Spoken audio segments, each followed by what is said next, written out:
David, how realistic is the work of MI5 and MI6 compared to what we see in the movies? Yeah, the work of MI5 and MI6 is really nothing like you'll see in the movies. They play a kind of two-pronged strategy. James Bond is designed to be a populist idea of what an intelligence officer is, but they also have the middle-class version, which is George Smiley in the John le Carré novels. So they do a lot to make it look like these people are either, swashbuckling, brave people like Bond protecting the country, or they're these really clever people like George Smiley working to uncover moles and so on. Neither of which is true, because they're, broadly speaking, bureaucrats. Bureaucrats do not have the imagination to be able to see through what is going on, basically.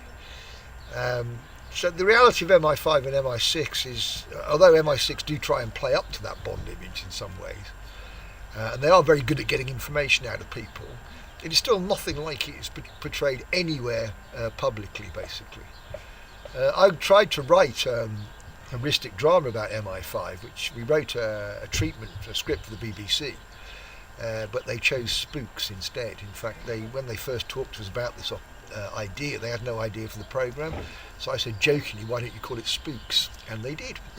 So I've achieved nothing else in life. I contributed to the name of a major television programme. But they want to make it all out and say that it's all hero.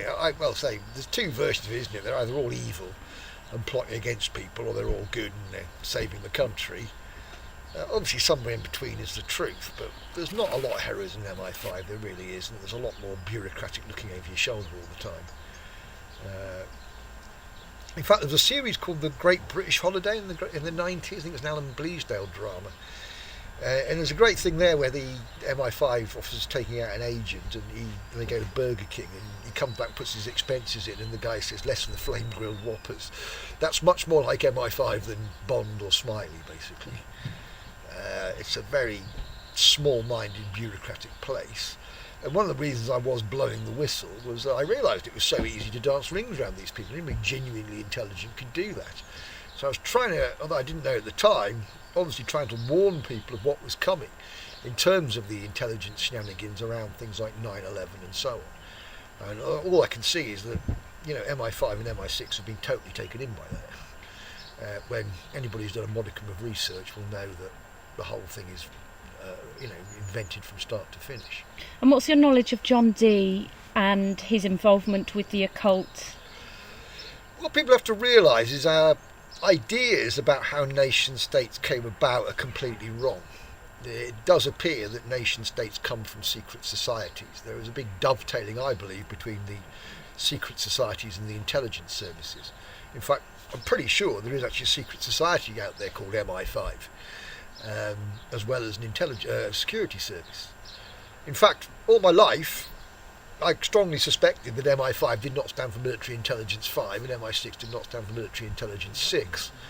Ditto IBM and ICI. When I began on my spiritual journey through Kabbalah, there's something called the 72 Names of God, 72 triads, they're each 3 letters. And before I'd even opened them up, I knew I was going to find the answer to where MI5 and MI6 came from.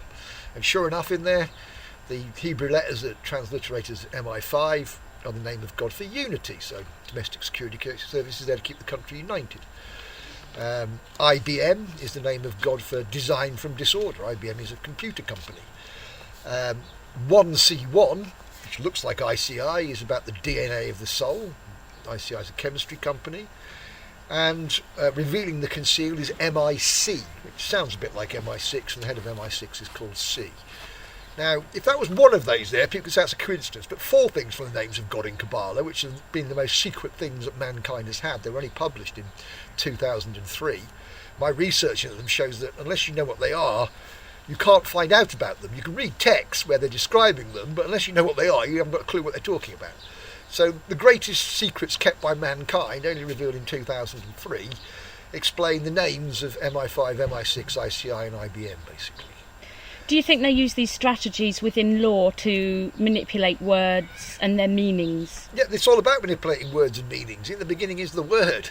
And it's like trying to get to people. There is this dovetailing of the spiritual and the esoteric with the intelligence services and the running of society. All the tricks they learned to secret societies, they now employ as intelligence services. What happened was it became too difficult to fund the operations through a secret society and its membership. They needed to be able to access the coffers of a nation to do that, and its taxation. So the idea that the government is in control of the intelligence services is wrong. The intelligence services appear to be in control of government. And we see various places where this happens. Obviously, most famously, it happens under Francis Walsingham, under Elizabeth I. And people, there's a great idea amongst historians that Elizabeth I was a great queen. She is by far our bloodiest monarch. The depiction of the Red Queen in Alice in Wonderland with Off With Their Heads is a satire from a Catholic, Lewis Carroll, about Queen Elizabeth I, basically. That she was an absolutely barbaric queen. But she set up the intelligence services, so they like her. So their history will present her as a good woman. In fact, a sister who murdered far fewer people is known as Bloody Mary, after whom the drink is named. So, this is how it works. You do their bidding, you get a good reputation. If you don't do their bidding, you get destroyed, basically. David, how does that revelation of truth encompass legalese? Yeah, well, obviously, what you're getting at with all this stuff is that there have been secret societies maintaining secrets. One of the greatest secrets is what is true law. And everywhere I look, if you know where to look, you find that actually true law is love your neighbour as do as you would be done by, and that is recognised in their systems. Recognised in the American Declaration of Independence, the Constitution on which it's based, and in our constitutional documents like Magna Carta, the Declaration of Rights. There's even a piece of case law in English law that shows the love your neighbour principle comes above privity of contract. And your relationship with government is obviously a contract, so you can say, no, I don't want this contractual relationship with government, I'll be judged on my duty of care to my fellow man. And one of the things they do is they are black magicians. They weave spells, they use words doing that, they use ways of mistranslating words. The whole of legalese is in fact a foreign language. It sounds like it's English, but actually words have significantly different meanings. Unless you know that, you finish up like me, being put in prison for essentially telling the truth. What does the word politician actually mean? Well, I say it comes from policy. So there are two things. Again, they've blurred they've muddied the waters on this between what is law, and we will talk about things like commercial law or whatever, trust law, but actually those are all forms of equity. They're not law. They're only law if you can get out of that and insist upon your rights under the law, your inalienable rights, to get away from being persecuted by them. But they are essentially illusionists. It's like 9/11. It's all a big thing about, here, look at this, well, they're doing something else. It's like the guy in the street who's showing you this and he's picking your pocket. Look at this hand here is picking your pocket. That is what they are all about. It's all about showing things that appear to be certain ways. And I got a good example is when I was in the Nick in France, I got visited by somebody who said they were from the Foreign Office. Now, it's quite obvious they were working for an MI6 brief. And in this meeting, he just kept sitting there saying, So what do you want? So what do you want? What do you want? He kept asking this question over and over again, and I thought the meeting was over. And I said, what do you mean what do you want? I mean, do you mean something like a deal? And he goes, all right. Years later, under the Freedom of Information Act, I get this document disclosed to me. His write-up of this meeting, and his write-up is David Shayler asked for a deal. But it's only because I keep going on and on at me. I'd say, what do you mean a deal like that? And that was portrayed, and that was how it was recorded. But that is how they do it. That's not strictly speaking a lie, because I did ask about a deal. That's the game they will play. They have all sorts of tricks with words, not just legalese, but other things. Ways of saying things that mean one thing to those in the know and something else to those not in the know. But I've got to stress that all this stuff goes back thousands of years. It's not something new. They've perfected it now because we've got bigger governments, we've got better communications, better technology. Makes their evil and their manipulation go further. Particularly in an age where you can fake people's fake recordings of people. We've seen the technology, we've seen it online that you can do it with. They can fake pictures now through CGI. So all the things in the past we took as being incontrovertible records aren't. They're all part of what they do. And I say it's nowhere clear than that in 9/11, where I say they're using, missiles surrounded by holograms, not planes. It's a physical impossibility that planes can fly at those speeds into the buildings. So was 9/11 an inside job? Yeah, which what do you mean by inside job? I'm not saying George Bush ordered it. What you must understand about the world, and people again struggle with this, is that government is not in charge. There are people above government. Now that is publicly shown in the terms of the central banks who control the money supply and therefore control the economy and therefore control society. So people have to understand that is the case. Now, obviously they set out their agenda in a document called the Protocols of the Elders of Zion. People will tell us it's an anti-Semitic forgery.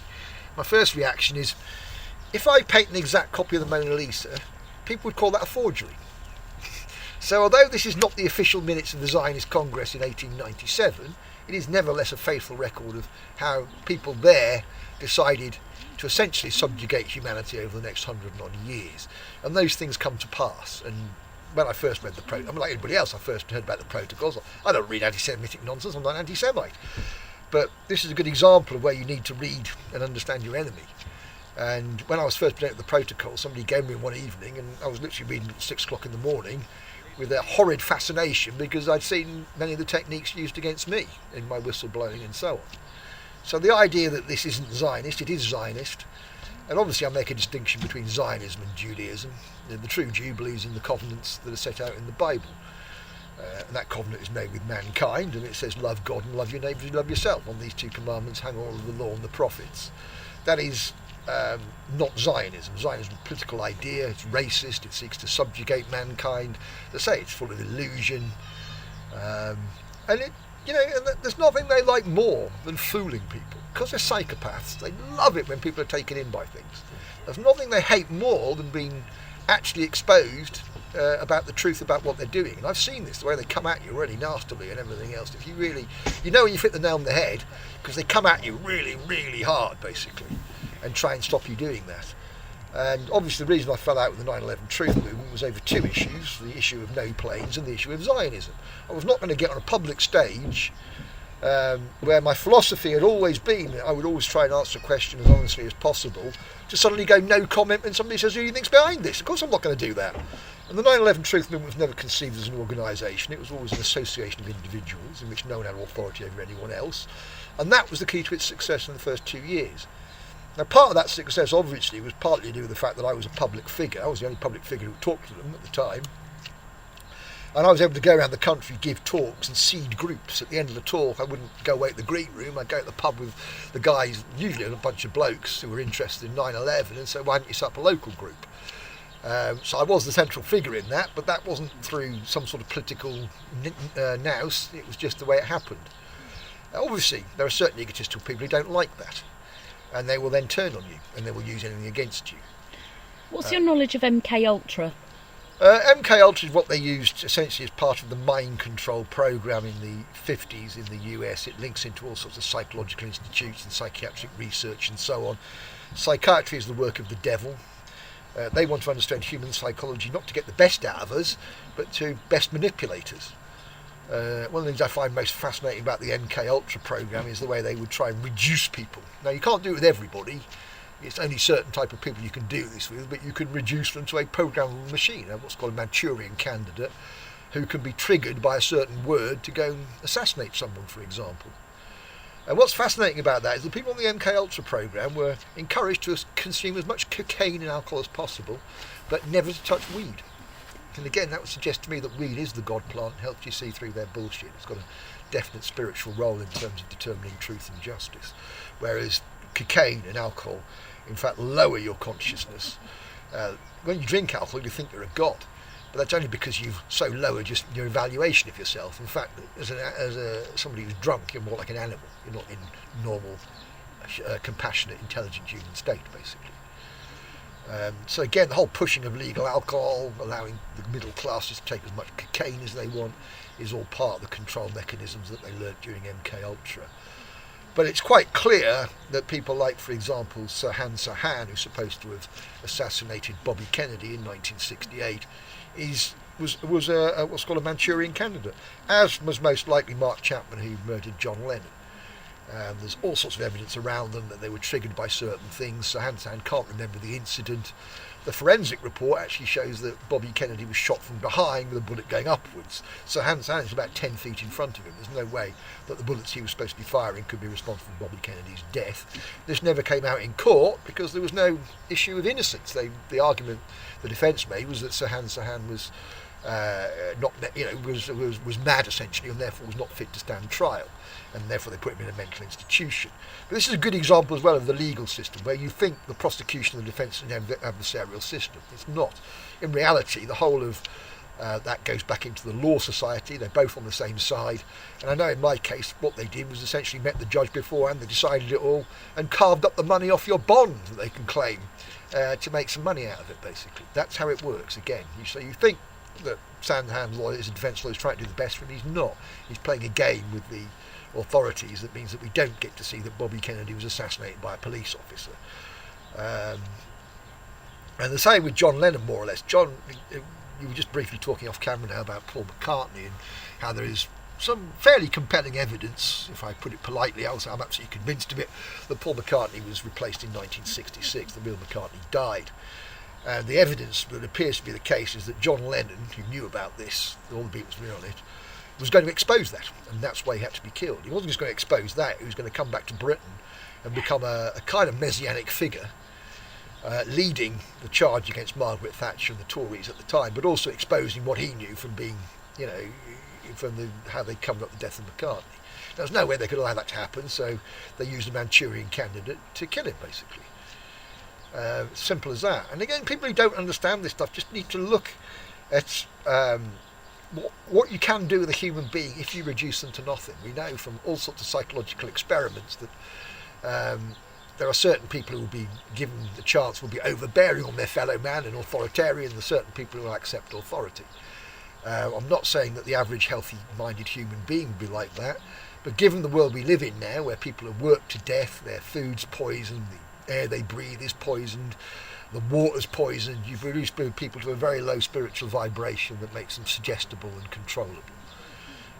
And we really need to expose all of that MK Ultra stuff properly. And again, the fact the national press hasn't done this shows that they're essentially controlled by the same elements, basically. Do you think any of the pesticides in the food and elements within the water are impacting DNA, RNA, for example?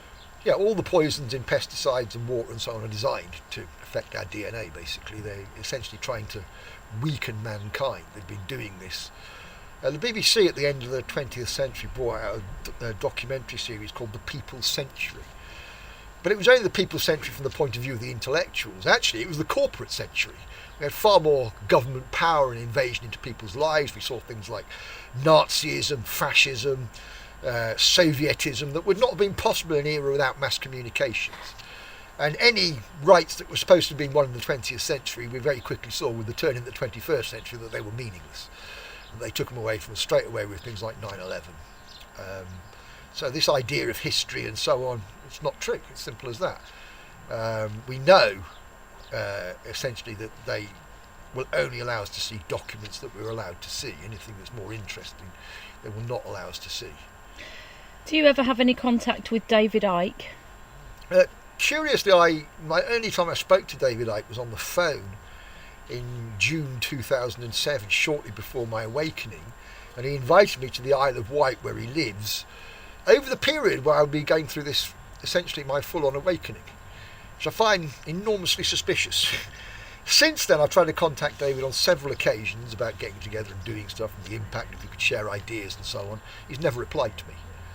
I have enormous respect for him standing up for what he did in the 1990s when no one else was doing it. That takes a lot of courage, a lot of sense of self and so on. But I don't think he's got the right discernment to be able to do this. He doesn't have the experience of having worked in the intelligence services and so on. And yeah, I just find now he just he hasn't quite got it, basically. I'll watch his presentations, and I'll agree for 20 minutes. Then suddenly he'll come up with a howler, and you just think, I'm sorry, you don't understand what you're talking about if you come up with a howler like that. I have the problem, of course, I'm a football fan, so I still remember him from Football Focus in the 1980s, still thinking of him as the ex-Hereford goalkeeper, I think it was. Now, people are speaking a lot about public conventions. Can you describe to the viewer what they are and what hope you have in people rising up and creating this public convention to overthrow corruption? Yeah, people have looked at various ways to overthrow corruption, but they haven't got the right ideas. Any corporate body, no matter how big or small it is, can be manipulated by them. It's a corporation. It has no rights under the true law because it has no soul. It has no sentience to be able to choose between good and evil. Which is a very important point about law. A man has higher standing, man, when I say man, I'm talking about mankind, has higher standing in law than any corporation, except obviously not in their courts, because they're not courts of law. So what's the question? What hope would you have in people rather putting their hope into creating public conventions to overthrow corruption? Do you think it would be much use at all? The problem again with all corporations is that it can be very easily taken over. They play with people's egos. One of the great things they used in MI5 was to make the guy in the Communist Party the most ideologically pure. Now anybody will tell you ideology doesn't work, you've got to have practical common sense. So if the Communist Party looked like they're about to do something interesting, the guy would get up and go, oh no, you're betraying the cause, what about Marx, what about Lenin? And everybody turn around and think, oh my God, he's a really pure ideological guy, I've got to be like him. And everything would go toes up because the world doesn't work in terms of ideology. In the same way it doesn't work in terms of rules because there are exceptions, obviously. The thing about the love your neighbour principle is there are no exceptions to it. As much as we might have contempt for a paedophile, I can still respect his rights to a fair trial and relatively humane treatment. That again makes me a compassionate human being, basically. Again, I'd have to respect him. This is one thing about the left use, again, the wrong, or the new age use the wrong spiritual teaching. You must respect me. No, respect's got to be earned. I respect your rights, but I don't have to respect Joseph Stalin or Adolf Hitler, people who are mass murderers. Of course I don't respect those people. I don't respect you either if you don't have an understanding of the law. You don't see you're actually being manipulated. And then people say I'm egotistical because I don't respect them. But that's a good example of where they twist things slightly. Oh, the spiritual thing is all about respect, not respect for people's rights, which is a different concept. And again, one they've run in the East very effectively. What's the difference between rights and freedoms? They often in law they will talk about the two together, not freedoms. They'll talk about liberties, rights and liberties. Magna Carta always talks about rights and liberties together, and I believe that's because it comes from different traditions, but essentially they're the same concept. They are the concept that you have inalienable rights to things like free speech that no one can take away from you, and that is subject to the law. If I were to libel you, make up stories about you, and that was found to be wrong, I've damaged your reputation, I should compensate you. But in some ways, the only infringement of free speech is to lie, and that's not even knowingly lie. To lie, to pass on a lie that you haven't checked out yourself. You've failed to do that basic process of consideration for others, of checking the facts you're being given. But obviously there are some exceptions to that. You have a duty to establish the truth, not necessarily to tell it. As I said, when the Nazis came knocking for Anne Frank, was it best to tell the truth or tell a lie in those circumstances? Of course, in those circumstances, it was best to tell a lie. But only in discrete circumstances like that, where there's a clear threat to human life from authoritarian forces, for example. Any other lies, even white lies, can cause harm, can accumulate and lead to bigger lies, basically. So don't even tell white lies. If you know the truth and can't tell it, don't tell it. Don't tell a lie unless you're absolutely forced into it, and you can claim the defence of necessity, i.e. they're coming for somebody, they're going to take them away and perhaps kill them. I don't owe any duty of truth to that human being. Of course I don't. Have you been looking at all about the way that the legal aid finances has been funnelled? Have you seen a steer towards one area over another? They cancelled a lot of legal aid recently. I try not to take too much interest in the legal system itself. I understand the kind of way it works and the way it truly works in terms of things like the bond and so on, the Uniform Commercial Code. But quite frankly, I find the whole thing disgusting. I don't get too involved with it. That if you are charged with anything that doesn't involve harming another human being, you should be simply swearing an affidavit and walking on, basically. I often think one of the best arguments, if they did have you in court, would be say to the judge, are you a man? He's always going to be completely thrown by that question. What's he asked me here? You can't answer that question. Are you a man? Yes, I'm a man. I'm a man as well. What gives you the authority to judge me? And then he's got to say the oath. But of course he's not operating under oath in their equity courts. He's sworn the oath in the past, but he's not operating under it. And again, that to me is the great problem. That people are not operating under the law. They're deliberately part of this fraudulent legal system. And those people, I don't know what we do with them. What do we do with them? They've contributed to the deaths of millions and millions of people on the planet, and lawful imprisonment and everything else. They are the scum of the earth. Let's face it. Do you have any suggestions about how to address the mass-scale real pandemic, which is paedophilia? Well, again, it's got to have brave people who are going to expose this. But we know from people like Ted Gunderson, what happened in Oak Glen in Jersey, anybody who gets close to it within the authorities is immediately marginalised, charged with corruption. Not in a paedophile case, but the recent Daniel Morgan thing that came to light was where the officer who had actually been investigating it properly was charged with corruption. So we understand how they work in these things. Anybody who studied this will know that's the case. So we've got to learn from that and think if these guys being accused of corruption is getting to the bottom of paedophilia, we've got to think that's a false claim, or even it's a true claim. Let the guy get on with the job and charge him afterwards, basically. They've done as much as they can to cover it up. It is, I can't get my head around people who want to abuse kids. I can't get my head around the satanic ritual abuse. I've been told by a woman about how her father raped her at the age of 3 while her mother watched, basically, in a satanic ritual. And again, people say, well, are these people making things up? In that particular case, she had a weird, slight deformity to her pelvis that would add some, evidence to back up this claim. And that is going on. It's as simple as that. How far and how extensive it is, we don't know, but we certainly know that any form of paedophilia is a way of controlling politicians, and this accounts for how they've managed to get away with what they've got away with. And do you believe in the adrenochrome phenomena, that the elites are drinking the blood of children from the care system or the kidnapped children? I think that's why kids are going missing, yeah. Part of it is the sexual abuse thing, part of it is the adrenochrome thing. Certainly there's been public confessions about the drinking blood thing. That's a matter of public record. And again, it just shows what these people are like. You get involved in something and, why would you do that? Why would you encourage people to kidnap and murder children just so you could look younger? Have you studied the adrenochrome element itself? I haven't, no. I got an early heads up on it, though, because I read Fear and Loathing in Las Vegas by Hunter S. Thompson, which is now made into a film with Johnny Depp, and it's the moment where you took too much, man, you took too much. That's him taking the adrenochrome, and afterwards, rather peculiarly, he's in this hotel room and comes to. He's got an enormous lizard tail attached to his arse. I don't know if that was some signalling about the whole idea of kind of lizard mentality and so on. I don't agree with Ike's idea that lizards rule the world or the Queen's secretly a lizard. I do, though, believe that there are dark entities that attach to people. This is part of how the whole psychological thing works. They reduce your spiritual resonance, and in those lower vibrations, the dark side can get hold of you and attach to you, basically. So you don't believe that aliens are walking amongst us and their DNA and RNA has been so futuristically evolved that these people that look like humans are actually highly evolved alien intelligence? Not as such. I really don't believe the whole alien thing's coming from space. If you do a detailed study of mankind, if you follow the work of, for example, Lloyd Pye, a man I knew, evolutionary biologist, he will explain to you that there's no way that mankind naturally evolved on this planet.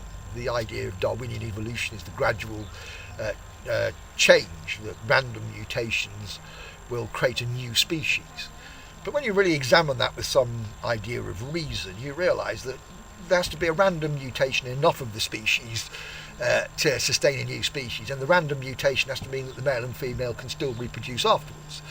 We're talking about this is not going to happen, basically, that the evidence shows that modern mankind was created, or the precursor of modern mankind was created in a laboratory about 500,000 years ago, in which what we might want to call an alien race, but not from outer space, just the people who lived on the planet, took their own DNA from their sperm, from one of their females, and from a Bigfoot female. Now again, people say, oh, Bigfoot, you must be mad.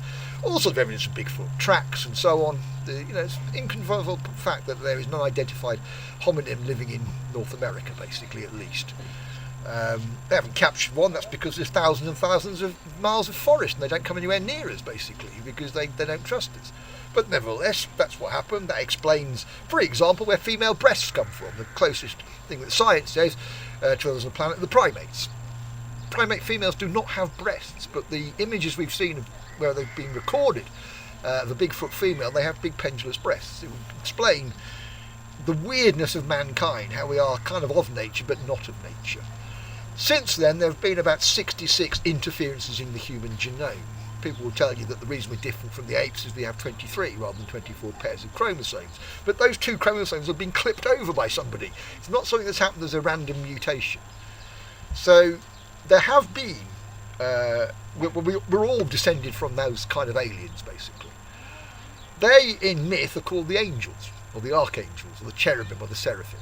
But in fact, there were 4 races that are known in the esoteric as the cats, the birds, the original man or the monkey, and the horses, cattle, elephants, basically. 4 elements. And I say, just apply that to what you can see every day. We see human beings with cat faces. We see human beings with long cow faces, you know. In fact, I say the Beatles were a good example of this, that once you understand the nature of creation, it's fractal. Things fractalise through creation. So there's 4 higher races. They put their DNA together, set off a nuclear reaction to create the evolution of life here as an experiment of which of their DNA is the most powerful, basically. This is what starts off the whole thing for mankind here.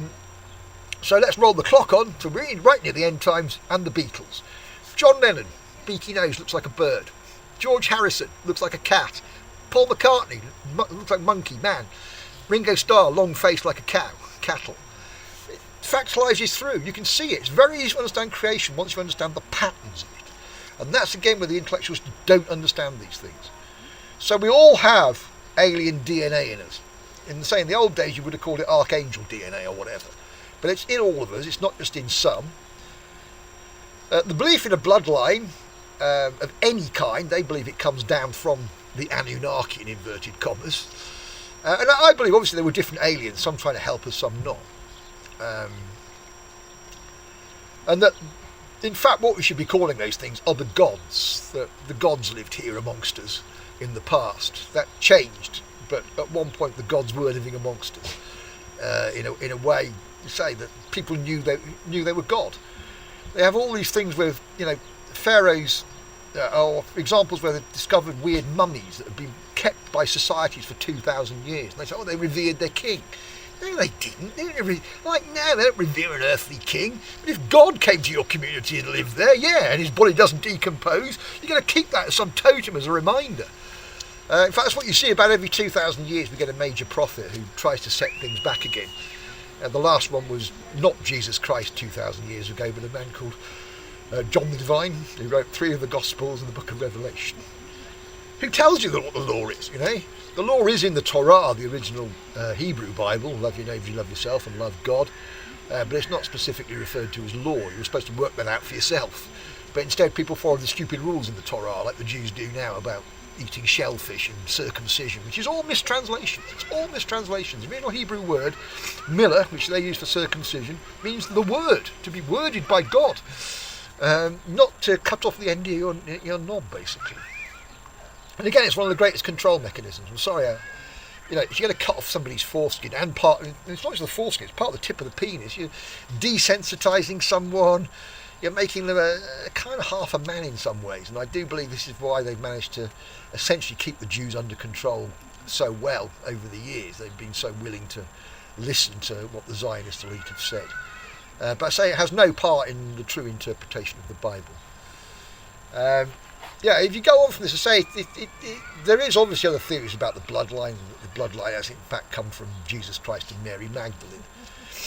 Now, 2,000 years ago, those Gospels predict the coming of a Christ. They don't talk about the history. They smatter it with history. Where those events took place, again, I just refuse to believe that we have been, in our own lifetime with the mass media, we have convinced the vast majority of the population that something opposite of the truth happened. So the idea that that piece of benighted land over there is the Holy Land is entirely wrong. People did go there. Jacob left Great Britain, the Holy Land, to go to Israel. I've been there, where he digs his first well, Jacob's well near Shiloh. But the stories didn't mainly happen there. And there's clues. Again, if you look around you, John, prophet 2,000 years ago, lived in Wales. That's why there's so many people in Wales claiming the surname of Jones or John. They're all claiming blood descent from the prophet. Those events happened here, not there, as far as I'm aware. Do you believe there's any illegitimacy regarding the Stone of Destiny that I believe is now in Scotland? There's been lots of arguments about what the Stone of Destiny is. and there was some evidence it was the Jacob stone for a long time, but the one that was taken in the 1950s from Westminster was never returned. They returned a false one, so they could try and claim that she wasn't the true. Because the thing about the English law is it dovetails with the whole Bible thing. That if you look at the official lineages, they will tell you that Queen Elizabeth II is the descendant of King David, the first king of Israel. And God in the Bible says, "I'll give you an unbroken line of kings." Now, that is obviously bollocks. Obviously bollocks. In fact, we've probably all got King David's DNA in us. He was so long ago. So the idea she's a blood descendant, yeah, but so is everyone else. But that shows you how the whole thing comes together with all that stuff. They say they also believe there's a bloodline of Jesus Christ and Mary Magdalene. Those Gospels are foretelling the coming of a Christ. There's no, Jesus Christ or Mary Magdalene 2,000 years ago in Palestine. There really isn't. They do touch on some of the bits of history at the time, but largely it's prophetic about the arrival of a Christ. And the reason we know that is because the Christ will bring in the new age of love and peace. The last 2,000 years, and certainly the last 1,000 years, have in many ways been the very, very worst years of mankind, despite our ideas that what we were doing was progress. We may have advanced technologically, but morally we're utterly bankrupt, basically. So it's all rubbish, but it's the way they keep people's interest. Oh yeah, there's a bloodline going on, and all of the royals think their bloodline comes from Jesus Christ and Mary Magdalene, that's why they're royal. But that is all absolute rubbish, it really is. But there is some evidence that the Scots knew about what was going on. They do call one of their kings David. They bring the royal blood into the English bloodline through James I, James VI of Scotland. They brought the royal blood back in through Princess Diana because she was also a Stuart. So you can see what they're doing all the time, but say the blood thing is nonsense. Any geneticist now knows the closer your parents are related, the more likely you are to go mad or show deformities. So the actual bloodline was proved to be wrong and was devastating for the children and grandchildren of Victoria, who passed on haemophilia and essentially contributed to wiping out the royal families of Europe, as it should be, basically. So yeah, so nothing you're told is true. Say Darwin's theory of evolution is very, very easily rebuttable. In fact, when you actually read The Origin of Species, he devotes chapters to why his own theory is not true. All the evidence shows he was forced to publish it. At the time, a man called Albert Wallace came up with a theory called punctuated equilibrium, which is that the DNA is fairly stable on the planet, then there are these near extinction level events, and the DNA changes very rapidly for creatures that are adapted to this new environment. But that obviously shows evidence of intelligent design, evidence of God. The Darwinian theory rules out God. So what you've got to think is that they spent years and years telling you couldn't contact God unless through a church. And they managed to convince superstitious peoples like that so they would, seek absolution from the Catholic Church and give them money. Which again is completely wrong and completely contrary to the teachings of Christ in the Bible. But nevertheless, the Catholic Church got away with it.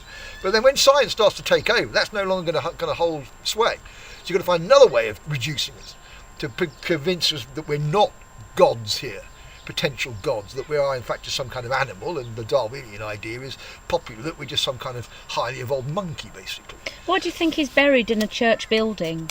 Honoured, yeah. It's hard to tell with things like the secret societies, because the Royal Society is a front for secret societies. They really are. They refuse to hear me. They're not true scientists again. They're part of the cover-up and so on, the acceptable science. Darwin did believe in God, not Darwinism. That's what I point out to people like Richard Dawkins, that Darwin actually believed in God, and he didn't believe in his own theory. If you read the book, like you say, he shows all the things, the evolution of the eye is not possible. All sorts of things he shows you that this theory cannot work, basically. Well, I think he said that right at the end of his life, and he repented for the ideology that he'd created and kind of then sought to disprove what he'd said the first time round, but that had already evolved so monumentally that it was too late for him to say, hang on, I was wrong. Well, I say it's all there in the original book, the original Origin of Species book, it's all there. They will push what they want, obviously, anything, and very few people check things for themselves. But he was a very racist man, wasn't he, as well? Well, the actual full title is about the higher races, basically. So what we consider to be racism. Anybody who studied race will know that actually the races are all pretty much the same, that the 7 billion human beings on the planet are all very, very closely related, which again is against the idea of a natural evolution. We may look slightly different on the outside, But actually, we're pretty much the same. You know, every society you will find homosexuality, you will find transvestism, you'll find all sorts of things, psychopathy. It's not like there's a race of humans that don't have those things. For example, in the margins, black men can run slightly faster than white men. White men can swim slightly faster than black men. Black women can run slightly faster than white women. But it's not like black women can run faster than white men. You know what I mean? So the races are all very, very closely related. What we should understand is that culture is what makes us different, not our biology, basically, and who is listened to in a society. You know, if you listen to in the medieval period, people were listening to mad clerics who had no real experience of life, a bit like the people now go to public school in Oxbridge. But if you didn't listen to them and listen to people with practical experience, you'd have a different society, basically. And what are your views on the flat Earth phenomena? Again, I mean, I went into this not even with an open mind. I went into laugh. I went into laugh at the flat Earth, and I should have known better, because obviously when I first went into 9/11, I thought I'd see why 9/11 wasn't the case. When I first read about the Bible code, I thought I'd find the flaw in it. And to put this absolutely bluntly, there is absolutely no verified scientific evidence that shows we live on a moving ball, basically. That all the observable evidence show we live on a flat plane. That you look at a horizon hundreds of miles long, it should curve down like that if it were living on a ball, and it doesn't. We can see that with our own eyes. The Bedford Levels experiment, laser experiments have shown that if the Earth was curved like that, the laser would be going into space. But it doesn't. It goes right along the ground over miles and miles and miles. So either we have to conclude that the Earth is very much bigger than they're telling us, or the Earth is, broadly speaking, a flat plane. I've done lots of detailed research into this now, and my current conclusion is that we live on a crater on a bigger flat Earth. The crater is about 1,000th of the size of the entire flat Earth, and that what we see as the moon is a reflection of the sun's light on that crater, basically. There's all sorts of people now, amateur scientists, who are trying to explain this in terms of the plasma dome. I actually believe that what happened, again, the space program was all bollocks, basically. You've only got to look at the interviews with people like Neil Armstrong and Buzz Aldrin afterwards, the famous press conference. These are men who are supposed to have just been on the greatest journey mankind has ever been on. They're going to be full of testosterone and God knows what, and they're all sitting there like this. These are men who are doing the opposite. Men, when they lie and so on, testosterone levels go down. They're not telling the truth. And I've seen textual analysis of interviews with Neil Armstrong. The classic thing of talking in the third person, which is covering up the fact you're not talking about your own personal experience, things like that. There's no way those men walked on the moon. I think what happened was they were in it. I think the later Apollo missions, they became much more successful at these black arts of deception, and they convinced those men they had been to the moon. That's what I think happened. Area 51 is the biggest joke ever. Area 51 is a massive movie studio. This is why you've got people like, I can't remember his name now, the guy who claims he's seen aliens and so on, or people who claim to have seen aliens, is, yeah, they saw people in prosthetics. That's what they saw. That's why they look. I mean, I've seen the interviews of these people. You think, doing the MI5 stuff, they think they're telling the truth. They don't have any tells that will be a lie. But obviously the truth they're seeing is not the real truth. It's people in prosthetics pretending to be aliens. It's a massive movie studio, basically. That's how they've done it. You can't get... Well, I think what they did is with the nuclear experiments, where they were exploding nuclear bombs in the sky, which is a peculiar thing to be doing in the first place, was actually blowing a hole in the plasma layer. And eventually they got through it. They got through in the 50s or 60s, and they eventually got through it. And that's why they started telling us about the hole in the ozone layer, which was a very popular thing in the 80s. There's a hole in the ozone layer. Remember that? That was, I believe, covered for the fact they'd blown a hole in the plasma and could send things out.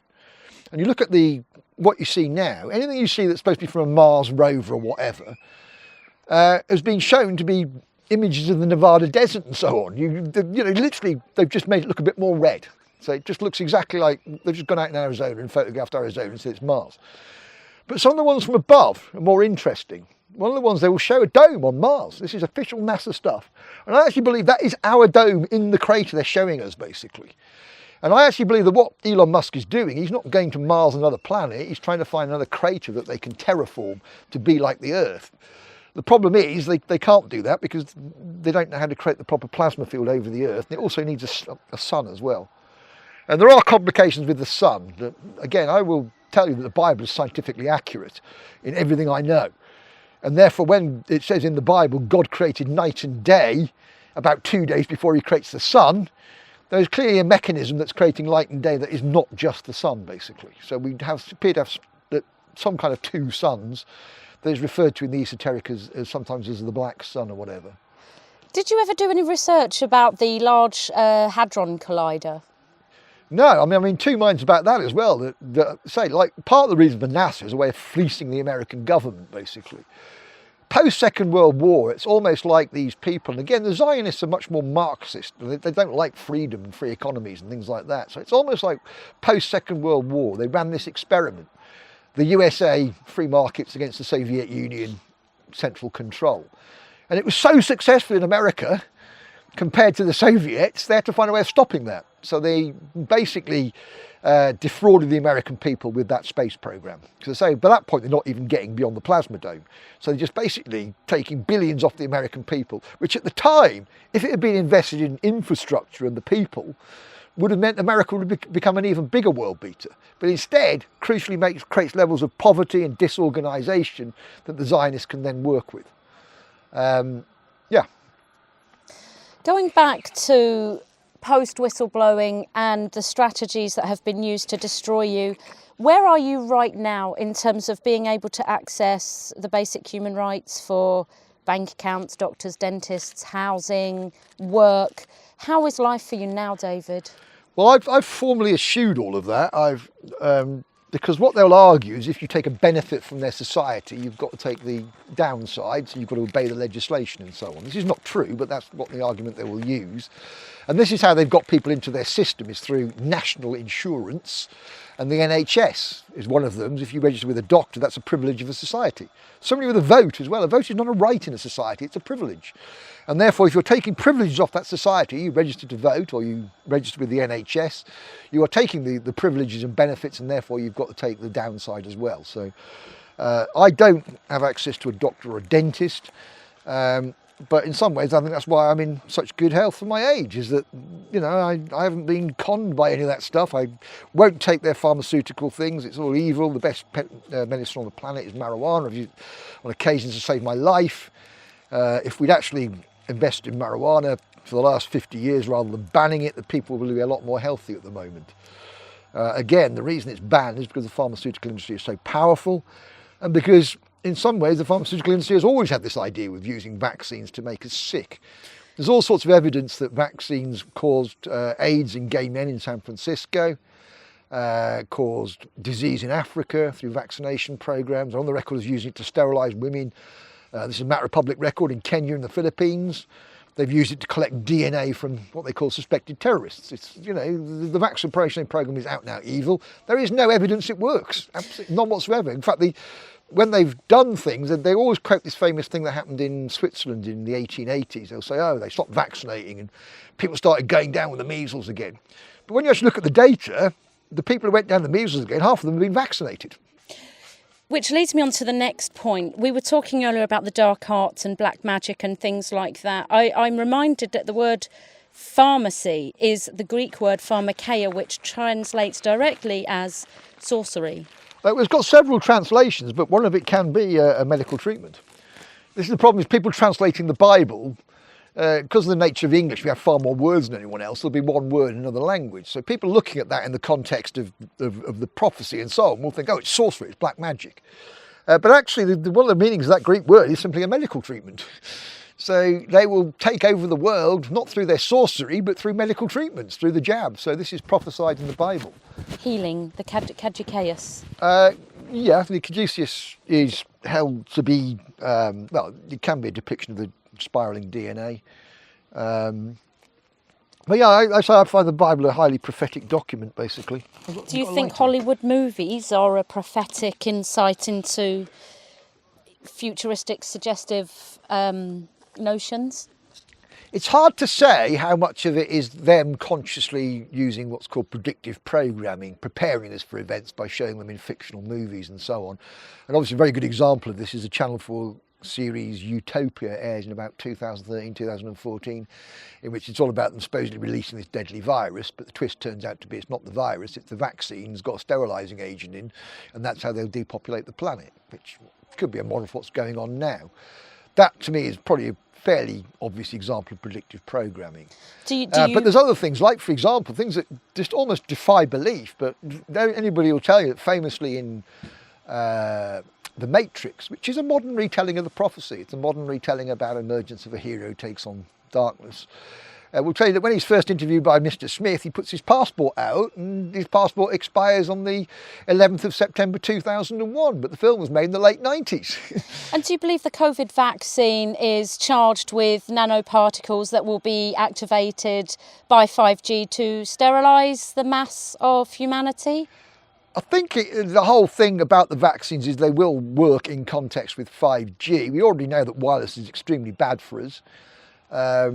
They talked a lot in the early noughties about putting chips in people, but as soon as there was a New Scientist article about the invention of the microphage, nanotechnology, that will disappear for a bit.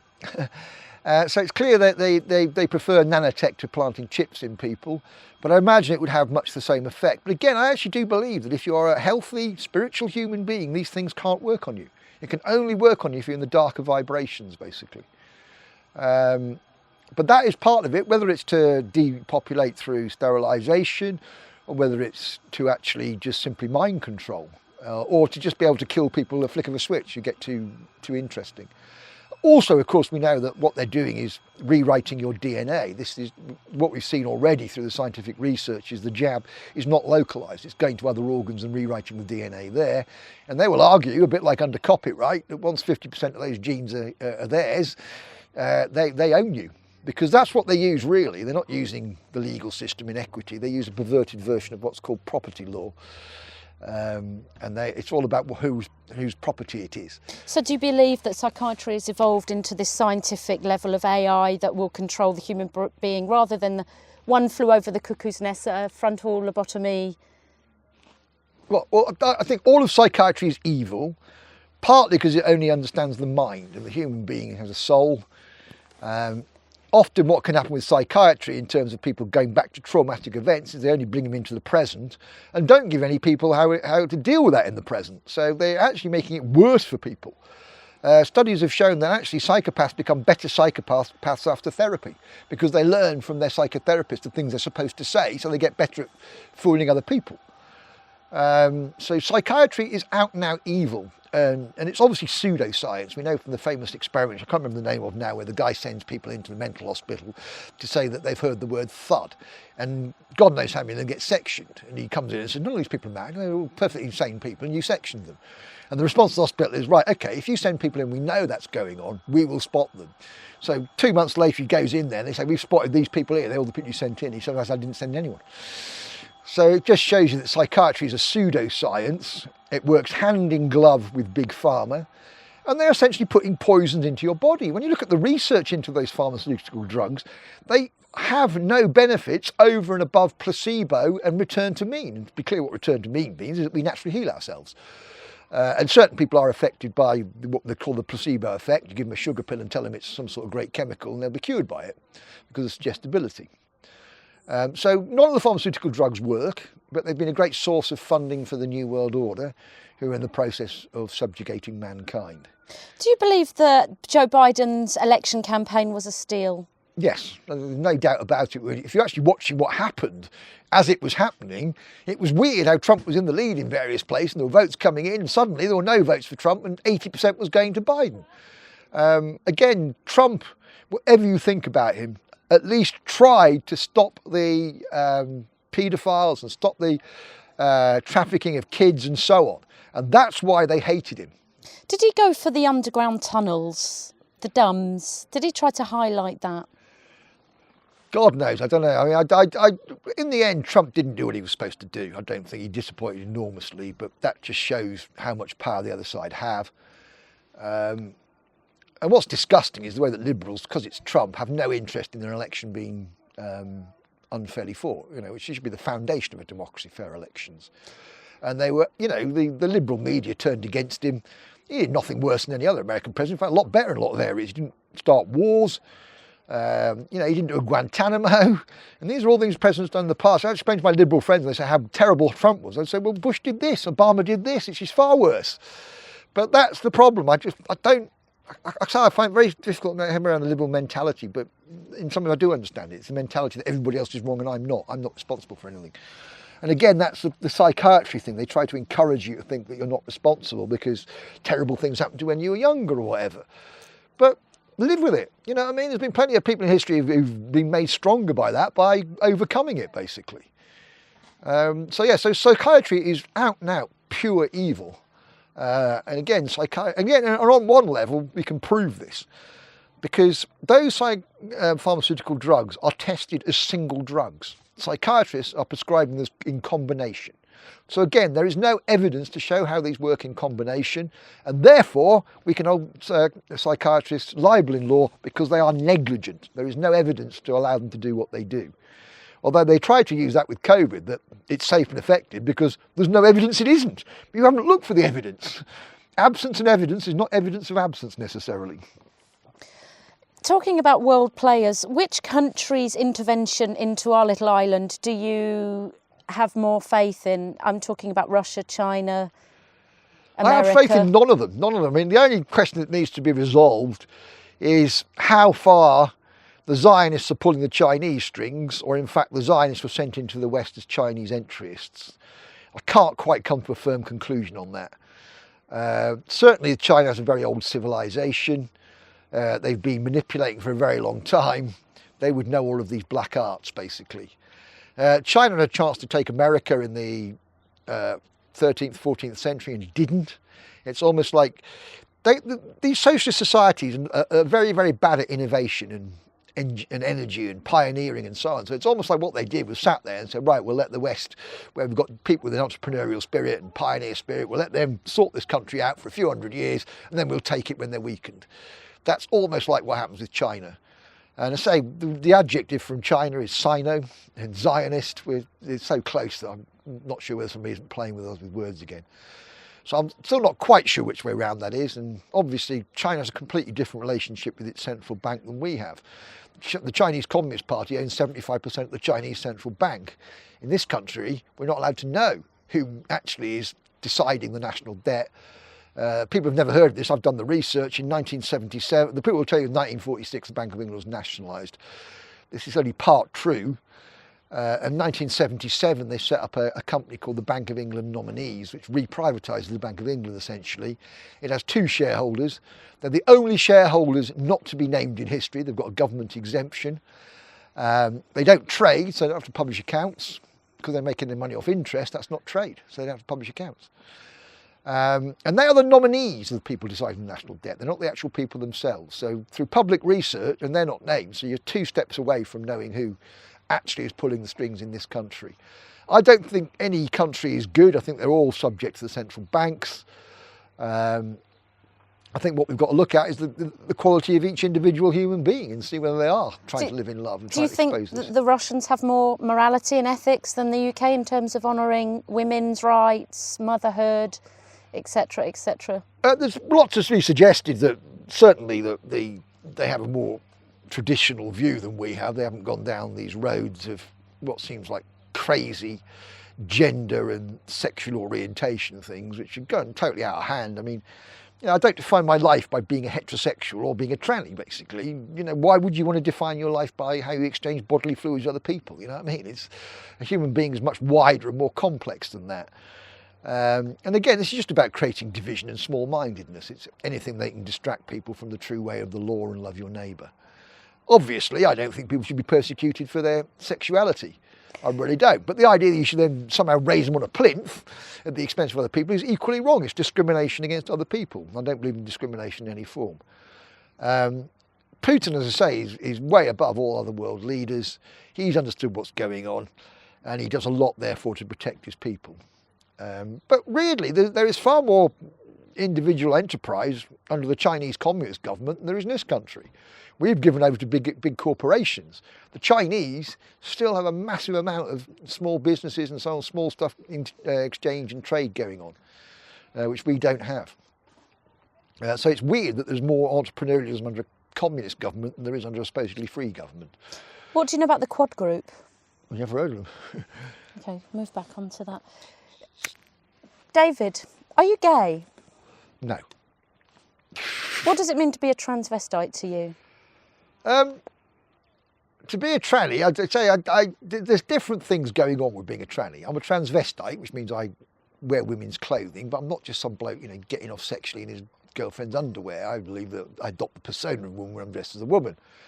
And I do have sex with other trannies, basically, but that's because they look like women, not because they look like men. I don't fancy men, simple as that. God made women beautiful, and obviously certain trannies are beautiful as well, so that's how I see it. In fact, I see it almost as a kind of version of heterosexuality. Some people say it's gay, but I don't identify in any way as gay, and so I'm not gay. I don't want to have sex with men. Do you get to go to any transvestite parties and get to meet other Yeah, I've been to clubs and individuals? so on, yeah. Where are they? In London or? Yeah, various places in London, yeah. Used to go to one of Earl's Court, it was on near King's Cross, stuff like that, yeah. Okay, do you wear a wig? Yeah, of course, yeah. What colour? Generally red or blonde. The problem is I look very like my mother, so if I'm brunette, I look too much like my mother, which is just disturbing. Where do you find shoes? What size are you? 10, 11, so finding shoes is quite tricky. You've got to go onto the internet to get them. It's a great source of distress to trannies that they'll see some fantastic looking heels, but they're like a size 6, and there's just no way you're ever going to get into them, basically. Did Annie indulge in this fantasy life no, as well? This is how it happened. I mean, I admit to wearing women's clothing before I met her. But it was really through her that the whole thing developed, and the character of Dolores developed and everything else. And it was part of our intimacy, basically. That's why I'm so surprised when I came out as a tranny that she seemed to say that I'd gone mad. I mean, it was just, you could have just said, well, he's been doing this to me for years. There's nothing happened to him. And I still see stuff on the internet now saying that they somehow beamed something into my head that turned me into a tranny. But so I've been a tranny, I first put on women's clothing when I was 4, basically. Now, there's various reasons why I think I do it. I was abused by my mother around that age, and she was wearing a black nightie. That's the first thing I remember wearing. So it may be to do with that, but I also believe it's to do with the spiritual makeup. And again, this is, if you're a higher consciousness in a human being, you're more removed from the animal state. And there are 4 genders. There are there's masculine, feminine, neuter and hermaphrodite. And we're trying to get all those into one discrete physical gender here. So of course there's enormous overlaps in the genders as well. You get very masculine women, very effeminate men. But spiritually, I think that's the case. I think that people who are more highly evolved, it even manifests physically. There's a whole thing now on the internet called trans investigations, in which they will tell you Angelina Jolie is a man, because she's got quite a square jaw. But that's the only feature she's got. People will get the odd feature like that. People say Debbie Harry's a man. But you look at the size of Debbie Harry's body and shoulders compared to her head. She's clearly a woman. She's got different proportions, basically. So it's largely rubbish, basically. It's a way of discrediting people and so on. So is Michelle Obama a man, or do you think she was, no doubt. How do you know? Well, again, if you go through I'm a tranny, I know about the detailed things about how you try and cover up your shoulders, how you try and make your waist look narrower and so on. They use all of those tricks, but you see things like her brow is much more like a man. Shoulders, she hasn't, and she's been caught various times where her dress is blown against her. You can see her knob, basically, And there's an even funnier one, actually, with the Prime Minister of New Zealand, where she's seen walking down a corridor, and underneath the dress is a big swinging dick, basically. Sorry, she's a man.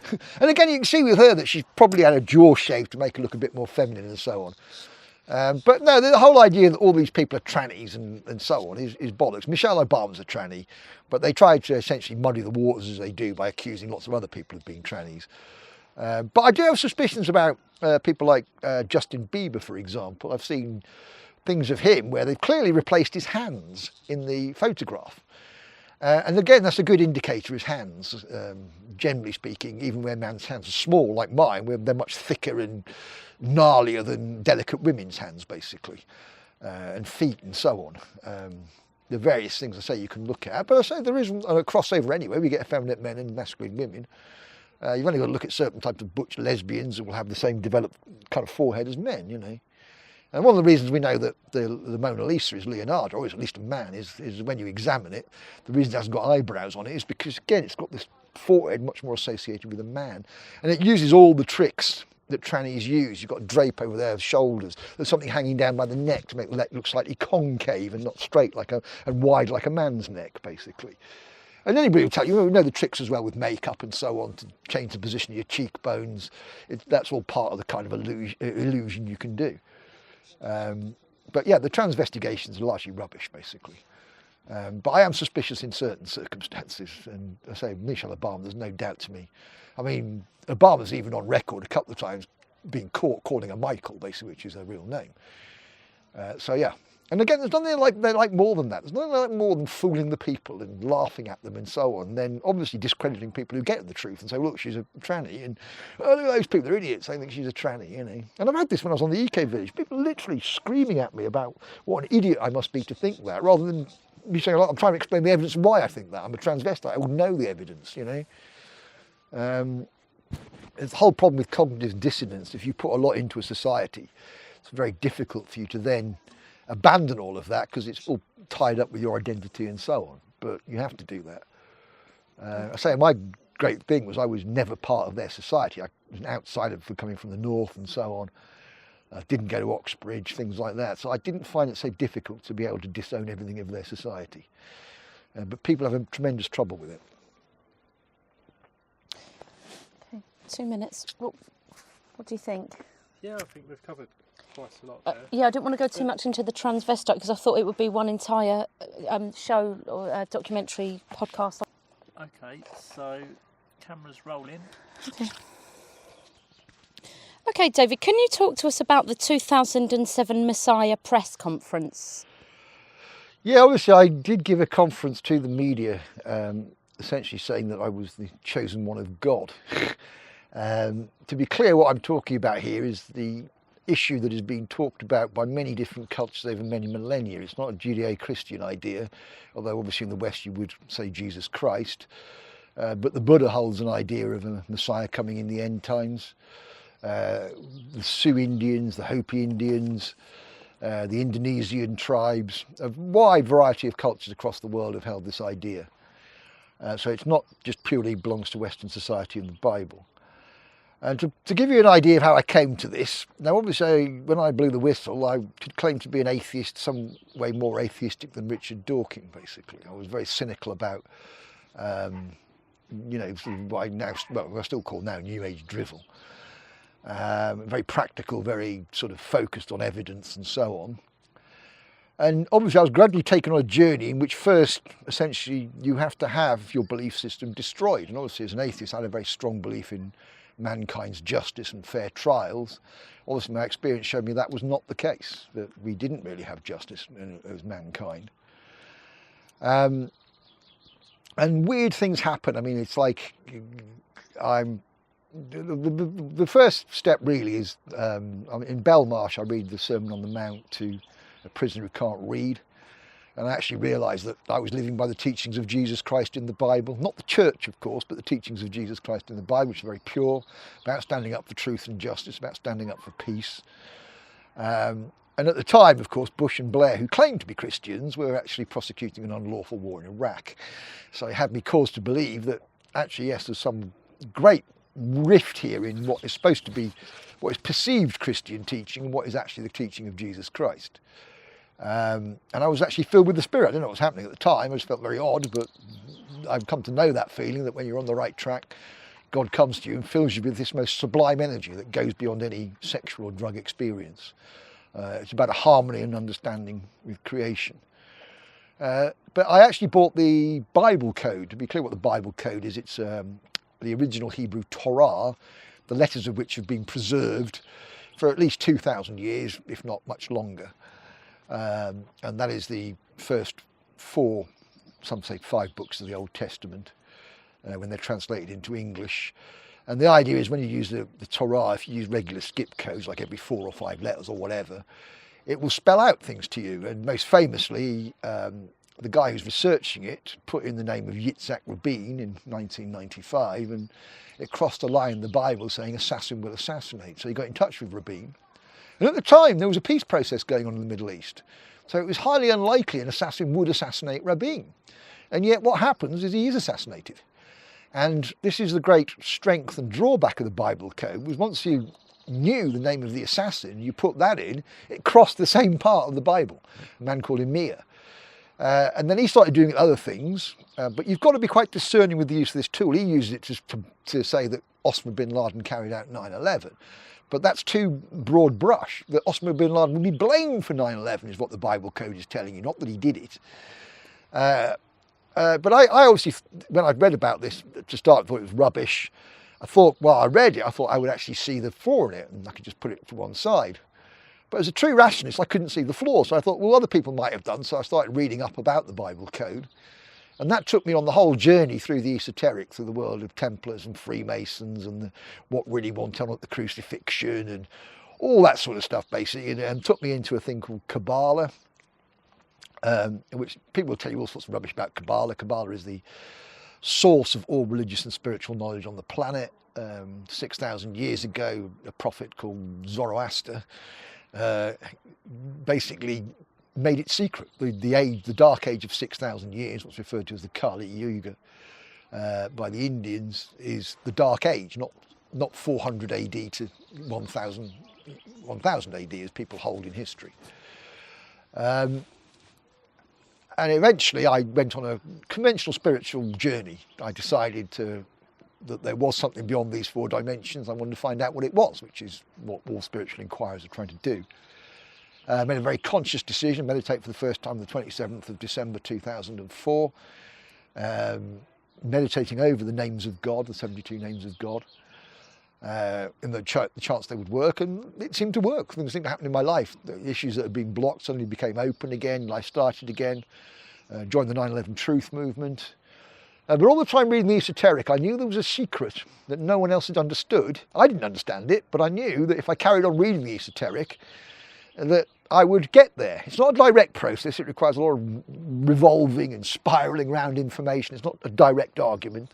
But I thought if I carry on reading esoteric texts, I'll come to understand the secret. But then I was called away by the 9/11 truth movement. I'm newly spiritual. My background is in intelligence. I've even worked on an issue in which a plane has been taken out of the skies by a bomb in the Lockerbie case. So I think this is my spiritual calling. This is why I've had the experience of being an intelligence officer and expose the evil about 9/11. Obviously, looking at the esoteric was all not so clear and present, basically. But I carried on looking at it for about 2 years. In that time, there's some weird things happen to me, like my Annie's brother comes to live with us for a bit. We take him in as a charitable act. He was an alcoholic, mental problems. And at one point, he comes up to me and says, I'm the Archangel Gabriel. I think he's just bonkers, basically, so I ignore him. Then a couple of weeks later, he comes up to me and says, do you know who Yeshua is? And I'm really surprised, because I think, why would he know about Yeshua? And I said to him, it's the Jewish name for Jesus. And he said, it's not. And I said, it is. This is the Jewish name for Jesus. I've done all the reading esoteric. And he went, no, it's not. And I said, look, I know this, you don't. He said, no, you're wrong. He said, you are Yeshua. I've got to tell you, you are Yeshua. At the time, I just thought, fucking bonkers, basically. Put it to one side. A few months later, I was doing the bogus ceremony of, not the bogus, it was the ayahuasca one. Terrible time. My worst experience on psychedelics was the ayahuasca. Don't like it. Don't recommend it. And at the end of this terrible session, this woman came up to me and my mate and said, I was told by a clairvoyant that at my next ayahuasca session, I'd meet the one. Now, obviously, at the time, we both thought someone you'd go out with. So my mate went out with for a bit. When I was telling the story to my friend, a mutual friend, he said at the end of it, he said, but they stopped going out with each other. Perhaps you were the one. And I said to Ransom and said to him, it's quite funny, isn't it? Because we hold the one now to be your partner for life, but to just about every other culture on the planet, the one is the chosen one of God. And he said, what are you saying, Dave? I said, I'm not saying anything. I just find it quite funny this happened. I then have an event where I'm at the Big Green Gathering. I give a talk, a massive talk. And this woman comes up to me at the end and just out of the blue says to me, what's it like to be the Messiah? And I just looked at her and laughed and sort of thought she was kind of getting at the fact I was doing spiritual teaching and stuff like this. Didn't think anything. The spirit I was talking to was part of my spiritual journey, didn't know his name, but I was getting to a point where I knew I'd been chosen for a very special mission for mankind by a very high up God, and I still didn't think I was the Messiah. Then I have this thing where I'm getting more and more stuff. At one point God says to me, put in the crucifixion 1 BC into the internet and see what you get. So and obviously I'm thinking crucifix 33 AD, what are you talking about? Putting it in the internet, sure enough, there is a crucifixion according to Roman records. 2,000 Hebrew revolutionaries are crucified en masse after a rebellion. Obviously the Romans don't record the name of the leader, but from other texts there are possible candidates of the name of the leader. And I did that research and I read about them with 3 of them, and when I started to read about one of them, I had the moment of death on the cross. I literally went to the point where I couldn't breathe and felt this intense pain that passed as he died on the cross. And I thought, bloody hell, that was weird. I'd also been told on a mushroom trip that I was Jesus, and I'd said, I was crucified 2,000 years ago, and I said, am I Jesus? And he said, no, which is strictly speaking true. Jesus is the God up there, I'm his incarnation, the Christ. And then the whole thing starts to take off after this idea of the understanding this crucifixion. I realised I had some very interesting past lives, and what I was working towards was the idea when you take the teaching that's missing from the East and the teaching that's missing from the West and put them together, missing from the East is the Christ figure generally, missing from the West is reincarnation. You finish up with this reincarnating figure.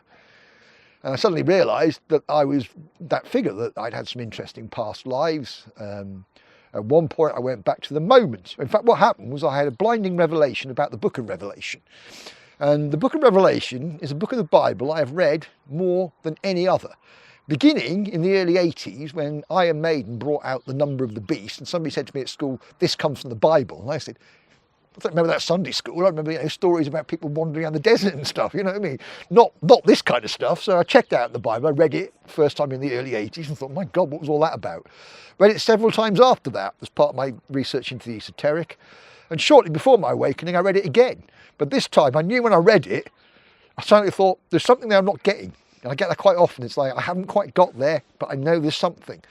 Shortly before my awakening, it suddenly became obvious. I went, boom! I understand the book of Revelation, I've got it. Didn't go straight to it. About 3 days later, sat down, book of Revelation, and God said, have the tree of life from Kabbalah there, with what's called the correspondences on each sphere corresponds to an astrological sign, to a planet, and so on. Which have got weird little shapes, yeah? So he goes, read the 4 horsemen of the apocalypse. And you start to read the 4 horsemen of the apocalypse, what you realise is he's describing these weird little shapes around the spheres on the tree of life. That's what he's describing. The different colours are things like the dappled mare, not the grey mare. The dappled mare is Darth, which is dappled, and so on. You begin to carry it that way. And I suddenly had this moment where, zoop, and I'm back in this room 2,000 years ago, looking at the same diagram, encoding this in a way that no one else will understand, that only I will understand in my final lifetime, basically. And I thought, that's it. The tree of life is there. It's all right, because obviously a lot of people talk about 2012 at this point. So it's all on. It's all on, possibly 2012. Let me check if the book of Revelation has any indication of the date. The book of Revelation talks about the 1,260 days of the Antichrist. If you rearrange those numbers, you can come up with 6,012. The Masonic calendar of light is exactly 4,000 years more than the Anno Domini calendar. So December the 21st, 2012 in the calendar of light, and obviously when John the Divine was writing it, there was no Anno Domini calendar. I thought he'd encoded 6,012 in the book of Revelation. What I didn't realise with a lot of these things, you've got to twist the code again to 6,021 or 2021, which we'll come back to. So there's all this crazy stuff happening. And then after reading the book of Revelation, I'm told that I'm one of the 2 witnesses in the book of Revelation. And that my mate I know at the time I'm making a documentary about 9/11 with is the other witness. And I start to realise the nature of the gods, that there is more than one God, and that the gods have incarnated throughout history. The great people of history are the gods. To give you some examples, Elizabeth I was Mary, Cleopatra was also Mary, Boadicea was Mary, but other people. I mean, I had, as part of my spiritual journey, reflected on the idea that I might have been Che Guevara in a previous life. But then I checked and realised that I was alive at the same time as Che Guevara, so I ruled that out. I then realised through my conversations with God is there can be an overlap here, because what is immortal is the soul, not these things here. That's more important. And so there can be an overlap up to 7 years, because it takes a human being to the age of 7 to take human proportions. Until that point, we've got dwarfism. Our head's too big because of the nature of our brain and so on. And this is, I would argue, is also part of the intelligent design. So it's only at the age of 7 the soul very firmly connects with the body, basically. So at any point up to 7, you can still have somebody, you can have 2 incarnates living. So that then put Che Guevara back in. He died 67, I was born in 65. Realised I was Che Guevara. Realised I was Lawrence of Arabia. Realised I was Benjamin Franklin, Percy Shelley, the romantic poet. Christopher Marlowe, who wrote Shakespeare. Further back, Mark Antony. The Buddha. Confucius. The man whose name appears on the front of the Tao Te Ching. Lao Tzu, who leaves nothing else. But even people like Solon, Plato, Pythagoras, these were all incarnations from the same soul as me. Now obviously there's other ones as well. There's incarnations of Michael, like Aristotle. Socrates was Mary. But these same gods, Jesus, Aten, looks like Adonai, but it's Aten, Gaia and, not Gaia, she doesn't incarnate, but Mary, have incarnated across the years here. And they've had their various squabbles. A good example would be where Mary was Cleopatra, Mark Antony was Jesus, and Julius Caesar was Adonai or Aten.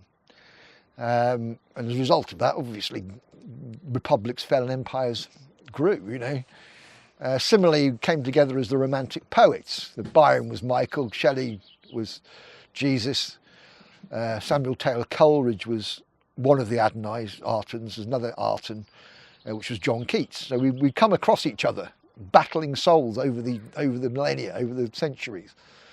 And I appear to be the only person who actually knew this, because I had a good knowledge of the esoteric. I'd never seen that expressed clearly like that. So I was starting to build up this whole thing about the past lives, spectacular past lives, stuff like that. But obviously it's very difficult when you have somebody, a spirit, telling you that you are essentially the prophet or something. I couldn't make sense of it. And obviously I thought it was my ego playing tricks on me. I didn't go there. One of my friends was giving a lecture, which I went to see, called The Bloodline of the Astrologer King Priests. And his thesis was that in the Da Vinci Code film, they're weaving a black magic spell using symbolism. But I realised, watching this, that these symbols had a different meaning if you knew about the reincarnating God. And for example, where Langdon first tries to work out the anagrams in the Louvre, he writes down Cardinal, Divine, Leonardo. Cardinal Divine means top god. Leonardo is an incarnation of the top god. And obviously I've been brought to these people before. I've done American studies. I've read about Franklin. Very interested in Leonardo from the point of view of art history, but also very interested from the point of view of the esoteric. You know, I wondered how man had clearly painted himself as the Salvator Mundi, which is now the most expensive painting in the world. How did you get away with that at the time of the Catholic Church? This guy must have had balls of steel or whatever. And what you realise about the Jesus incarnates, and people get wrong about God, is they've got a great sense of humour and a great sense of mischief. There's a difference between causing people mischief and causing them harm. And you'll notice in the Salvator Mundi, he's not doing any of the traditional signs you'll see in other paintings that have esoteric references. There's different signs like the horned one. That's not the same as that. That's Shin, that's different Hebrew letter, but that's the horned one. And then you've got the 2. Things like that, or you've got I am the one, you'll see in quite a lot of paintings. In fact, Leonardo paints himself as John the Baptist saying I am the one. There's a piece of misdirection. But in the Salvator Mundi, he's got his fingers crossed. It's what you do when you're a kid. You cross your fingers to be exempt, to be immune from the penalties of lying, basically. So he's having a laugh with everybody. And what I figured out, and again, I don't know how far it's his past life memory, is he convinced the Catholic Church he was the Messiah, basically. And agreed to keep not say this publicly, but obviously left lots of clues in his paintings and his notes and so on. So I had these sort of weird insights like that. I then, after this Da Vinci Code film, I realised that I had to apply the Kabbalistic adage that believing is seeing, that you will come to see truth through belief, not through working your way through knowledge and information. It either comes as a revelation to start with, then God will take you to the evidence, or you'll be difficult evidence, you'll be grappling with it, and suddenly the revelation will come. But nevertheless, truth is by divine revelation. This is why you can have all these academics who are absolutely clueless, who have lots and lots of information. And then I get taken to some texts. The first one, I get told to put Moses into the internet, and I come across the Rod of Aaron. And the Rod of Aaron has the ineffable name of God on it, which according to the sages is the name of the Messiah. There's an anagram of David Shayler, righteous God, on it.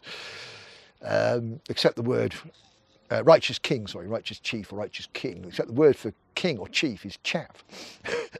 Righteous chaff. Next day I get taken to something in the Talmud based upon the Torah, in which is a discussion of rabbis about the name of the Messiah and creation. And one rabbi says the universe was created on David's account. Everybody thinks that's obviously King David. Another one says, no, it's created on Moses' account. And everyone says, no, no, no, no. It was created on the Messiah's account. And his name is Shiloh. But it's spelled S-H-I-L-O, H in English. But when you look at the Hebrew letters, it's very close to the way my name is spelt in Hebrew. In fact, it's a code where you move part of a letter and you get it exactly right, basically.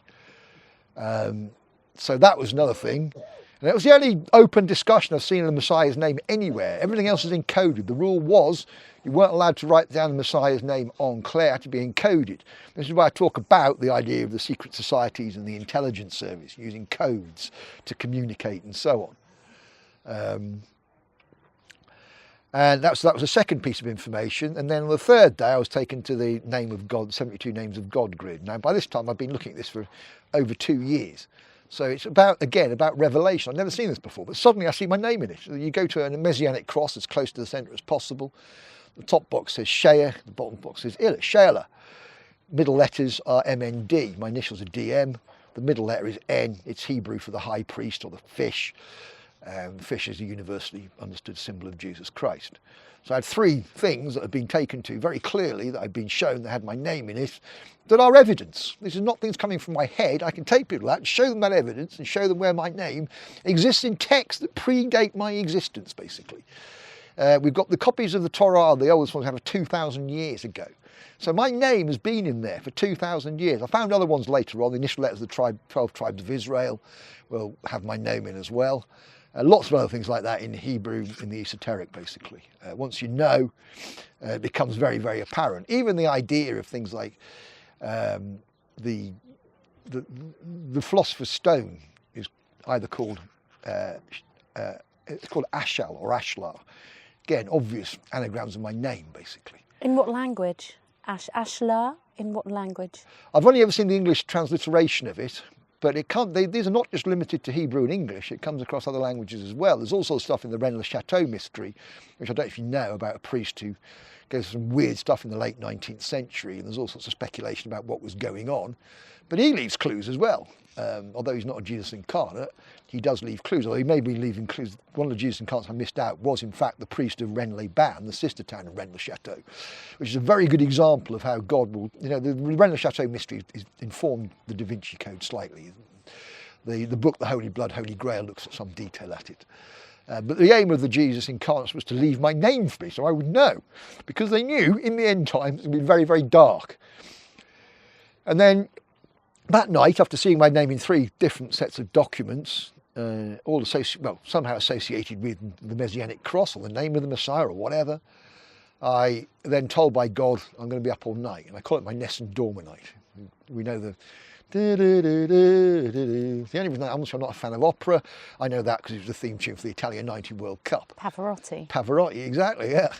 But I did research the opera, and it's all about a king being up all night awaiting a decision on which the fate of the kingdom rests, so deeply symbolic. And at that night, I am physically attacked by the dark side. I have never been physically attacked by the dark side since then, but I could feel them as a physical presence trying to push me over, trying to enter my body. I have never known anything like that. And if you weren't spiritual, you'd go mad. It was a real test of whether you can surmount fear and stay in love, basically. So I was meditating like crazy. At one point, I have a memory of a painting I painted when I'm 18 with a chessboard in perspective on it. And I wonder why this is coming out. What the hell am I thinking that for? Focus, for God's sake, I'm up all night. I'm clearing darkness out of London at one point, projecting myself to London. Then go around and see the Baptist. And the first thing he says to me was, you see, a bomb didn't go off in London last night. I went, bloody hell, I was cleaning the darkness out of London doing meditation last night. Then the next thing that comes up on the news was a bomb was driven across London last night without going off. And it's like, what the hell? That's why I was doing it so long. Next thing my mate says to me, oh, you seen the crop circle that appeared? Turns it round, and it's a chessboard in perspective, like I painted when I was a kid at 18. I'd just seen the night before. So there's a moment, a very humble moment, where I suddenly say to him, that's my sign. It's me. I'm the Messiah. I've known this all my life, but I've only just realised. And I turned around to everybody and said, you're going to have to get out of the room. Something's about to happen. And all I can describe is the heavens open with divine light. This is the true meaning of the crucifixion. The Bible tells figurative tales, basically. I have been crucified and nailed to a cross in a previous life, as I explained, but that's not the be-all and end-all. That's not what happens to the Christ.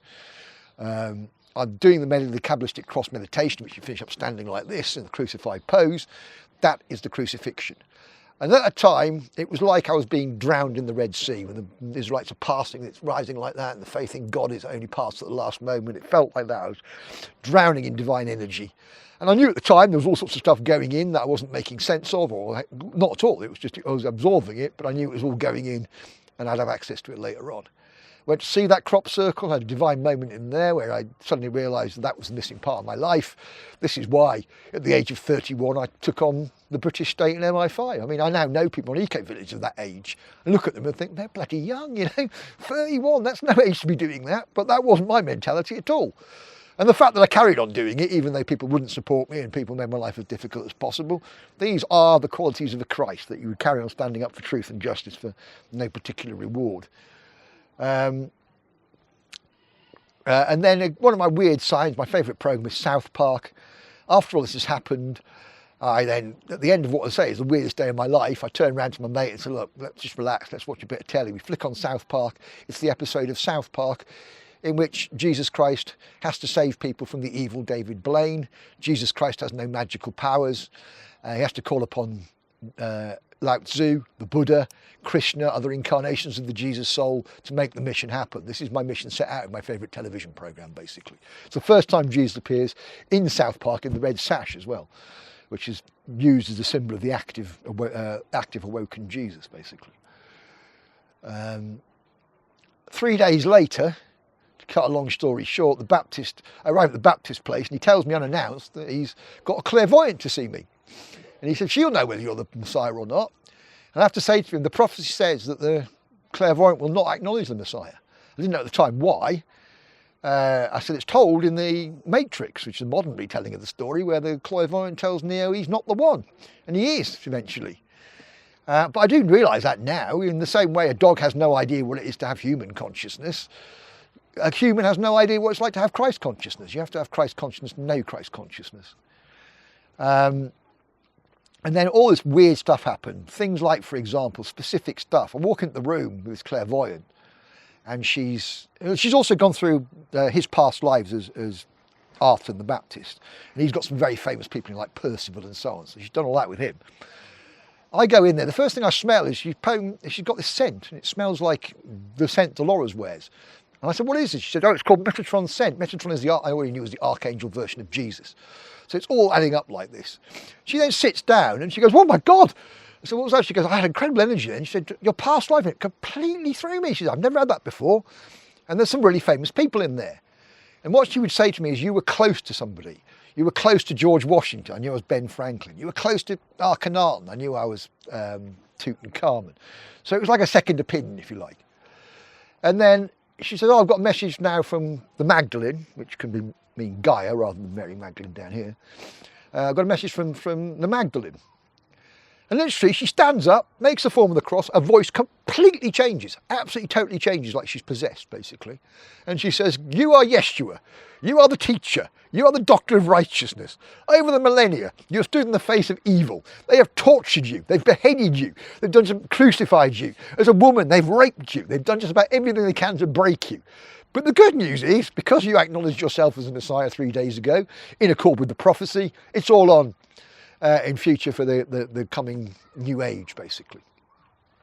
She then breaks that communication and says, the Magdalene's asked me to do something, and turns around and said, I bought spikenard today for the first time in my life.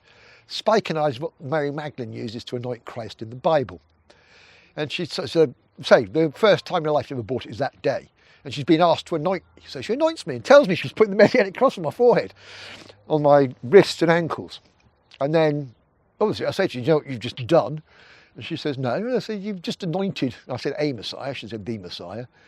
And she said, no, I haven't. And it's like, all that stuff, the teacher, the Yeshua, the doctor of righteousness, these are all terms of the Messiah. You know, when I channel, I don't hear it myself.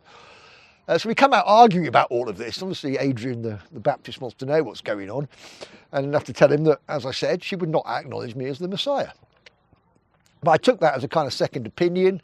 And I say, the prime gods all acknowledge me one way or the other as Messiah. First, it's Jesus who calls me. That was Gaia acknowledging me as the Messiah. Later on, I was acknowledged by Arten and finally Mary. Although the Mary one was slightly complicated because she thought I'd get back together with Annie, who is the last incarnation of Mary to my last incarnation of Jesus. Now obviously since then I have done the work of a Messiah. That crucially, what we forget about the Bible is it's all about law, the law of God, the law of love your neighbour, as opposed to legalism. This is all issues discussed in the Bible. The Bible is a deeply radical document because it's where your inalienable rights over government come from. It's also where you get the land rights from, because God created the land, not man, and therefore no man can own the land. So in terms of doing the two teachings of the Messiah, I have done that. I have published the third and final testament, which includes all the detail about the law, where it's recognised as a higher law in their system, the principles of law in there. So it's all there.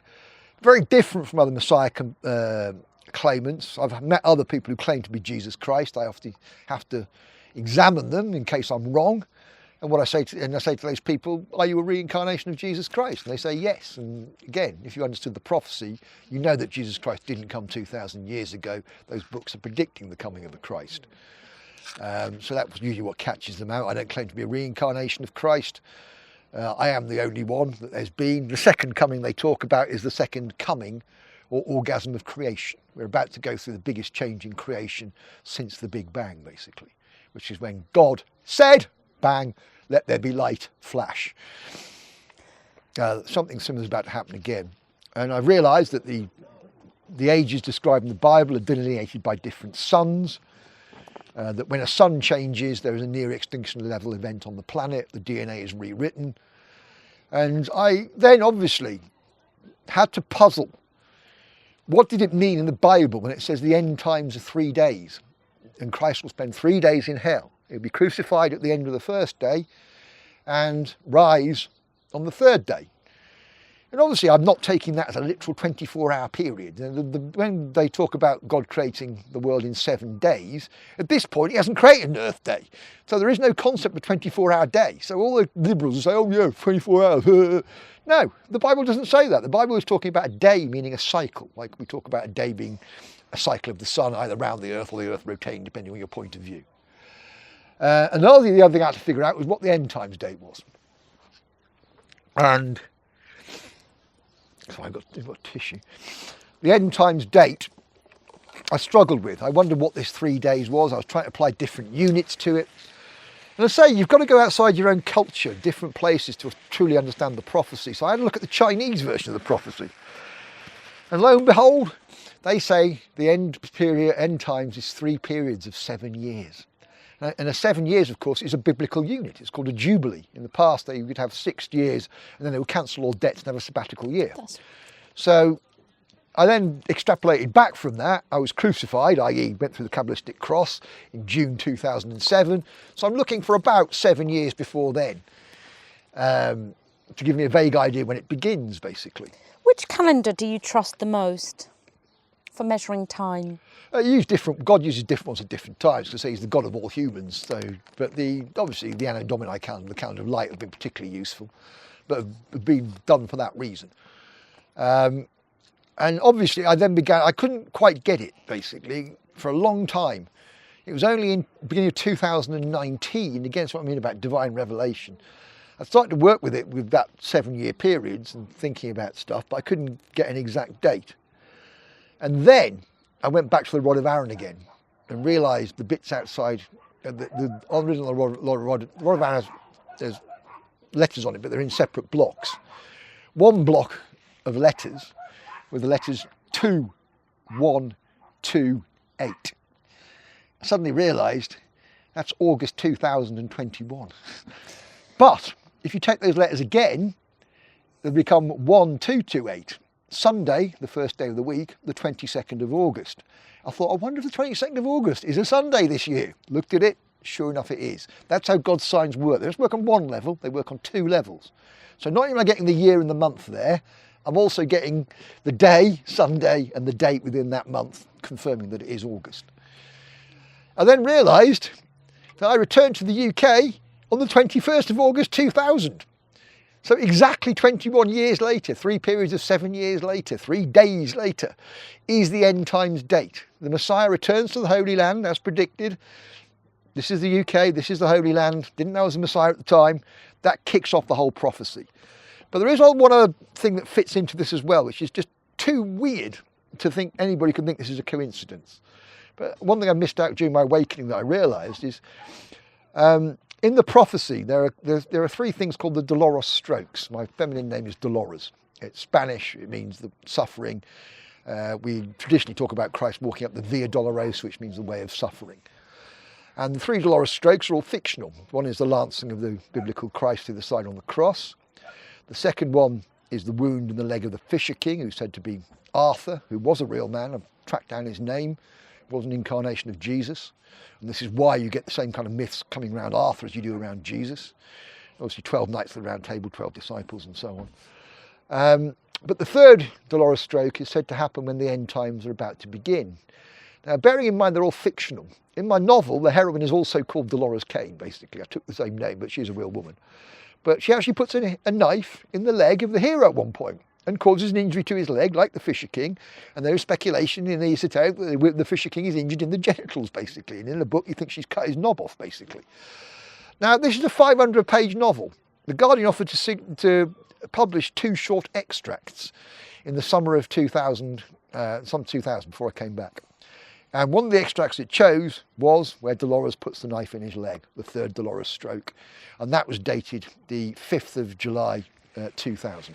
So shortly before I came back, that signals the beginning of the end times. So it all fits from that point of view, from my fem name as well and so on. Obviously when I chose that fem name, I had no idea about the esoteric. All fits in that way.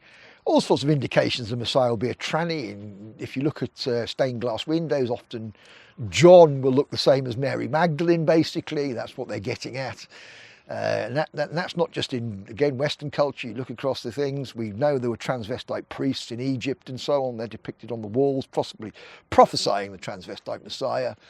And that we know that in virtually all religions, the priest wears essentially a frock, a dress. He doesn't wear the normal dress of a male of his day. And that shows he's standing in for the Messiah in a frock who's a transvestite, basically. And also, it's God's sense of humour. Being a tranny is completely harmless, but it causes all sorts of problems with people. And that's their problem. That's their prejudices, their bigotry. And that's what God is trying to get them to get to grips with. And also, it has been a way, obviously the tranny thing is, of not being a traditional male leader, basically, of trying to deflate that kind of idea in case I was going to go on the egotistical journey of being a traditional male leader. I stress that at every point I've been offered formal leadership in my life, I've turned it down. I have never craved power over anybody else, ever. And that's the story, essentially. So we're now about 40 odd days, about 43 days, 44 days or something from the end times date. What will happen then? Let's say each time something happens to the sun, and it appears that the other planets that don't move in the same way as the stars are the old suns circulating the Earth, basically. So you're saying that it's the end of the world next month? I'm saying that we're moving into the 7th age as foretold by the Bible. And the Bible says, creation will take place over 7 days. It's not those 7 days happen and the action happens afterwards. It's the action will happen in these 7-day periods. The Messiah will appear at the end of the 6th day, because we're coming at the end of the 6th age. We're now about to go in the 7th age, the age of love and peace. And obviously before that process, there is a process of judgment that essentially has been going on. God sent me here to warn mankind. For the last 24 years, I've been doing that. I've been warning them about what is going on. I've adduced evidence to show that anybody else can check. It's not like you need some direct connection to God to understand it. God has taken me that stuff, and for that I'm grateful. But mankind instead has chosen to persecute me. And so even the UK village I was living on recently, people choose to persecute me. And I think it's partly because I say I'm Christ. They don't like the idea of somebody saying they're Christ. They think you should be, made to feel like shit or whatever about it. Even though I've explained to them that this is the way forward of love as the law, is the only way for salvation for mankind. And that actually the left is your very best way of finishing up in hell, in inverted commas. So that's where we are, basically. I have never had any real moments of doubt about this. I've been challenged on the journey, but as I say, uniquely my claim is based upon documents in the Bible. The Jews and the Kabbalists will tell you that the Torah, the Hebrew Bible, the first few books of the Old Testament, is as old as creation itself, and therefore predates the whole existence of mankind. I don't have to take that. I have to say, with my name, is in documents we have from 2,000 years ago. There's something very strange going on there. And I think that the Muslims know this. One of the weirdest things was when I was doing my anti-war stuff, I talked to quite a lot of Muslim groups. And I actually forgot about the Rod of Aaron, to be honest. When I came across it, God took me to it. I'd forgotten that at a Muslim meeting, somebody had got up and said, because these are all obviously concepts in Islam, said, do you know the name David Shayler, righteous king, is on the Rod of Aaron? I didn't even know what the Rod of Aaron was. I didn't know who Aaron was at the time. Aaron was the first high priest of Israel, and obviously one of the past lives. And then I had this weird thing where Muslims approached me in this really strange way, particularly some Sufis who would know more of that kind of thing. And at the time I couldn't make any sense of it, I just didn't understand it. Now looking back on it, they hold me to be Muhammad al-Mahdi. So yeah, and I say I've seen absolutely nothing really to contradict the position. People come to me and try to just go on at me in all sorts of ways, you're egotistical. Being anointed by God was the most humbling moment in my life, you know what I mean?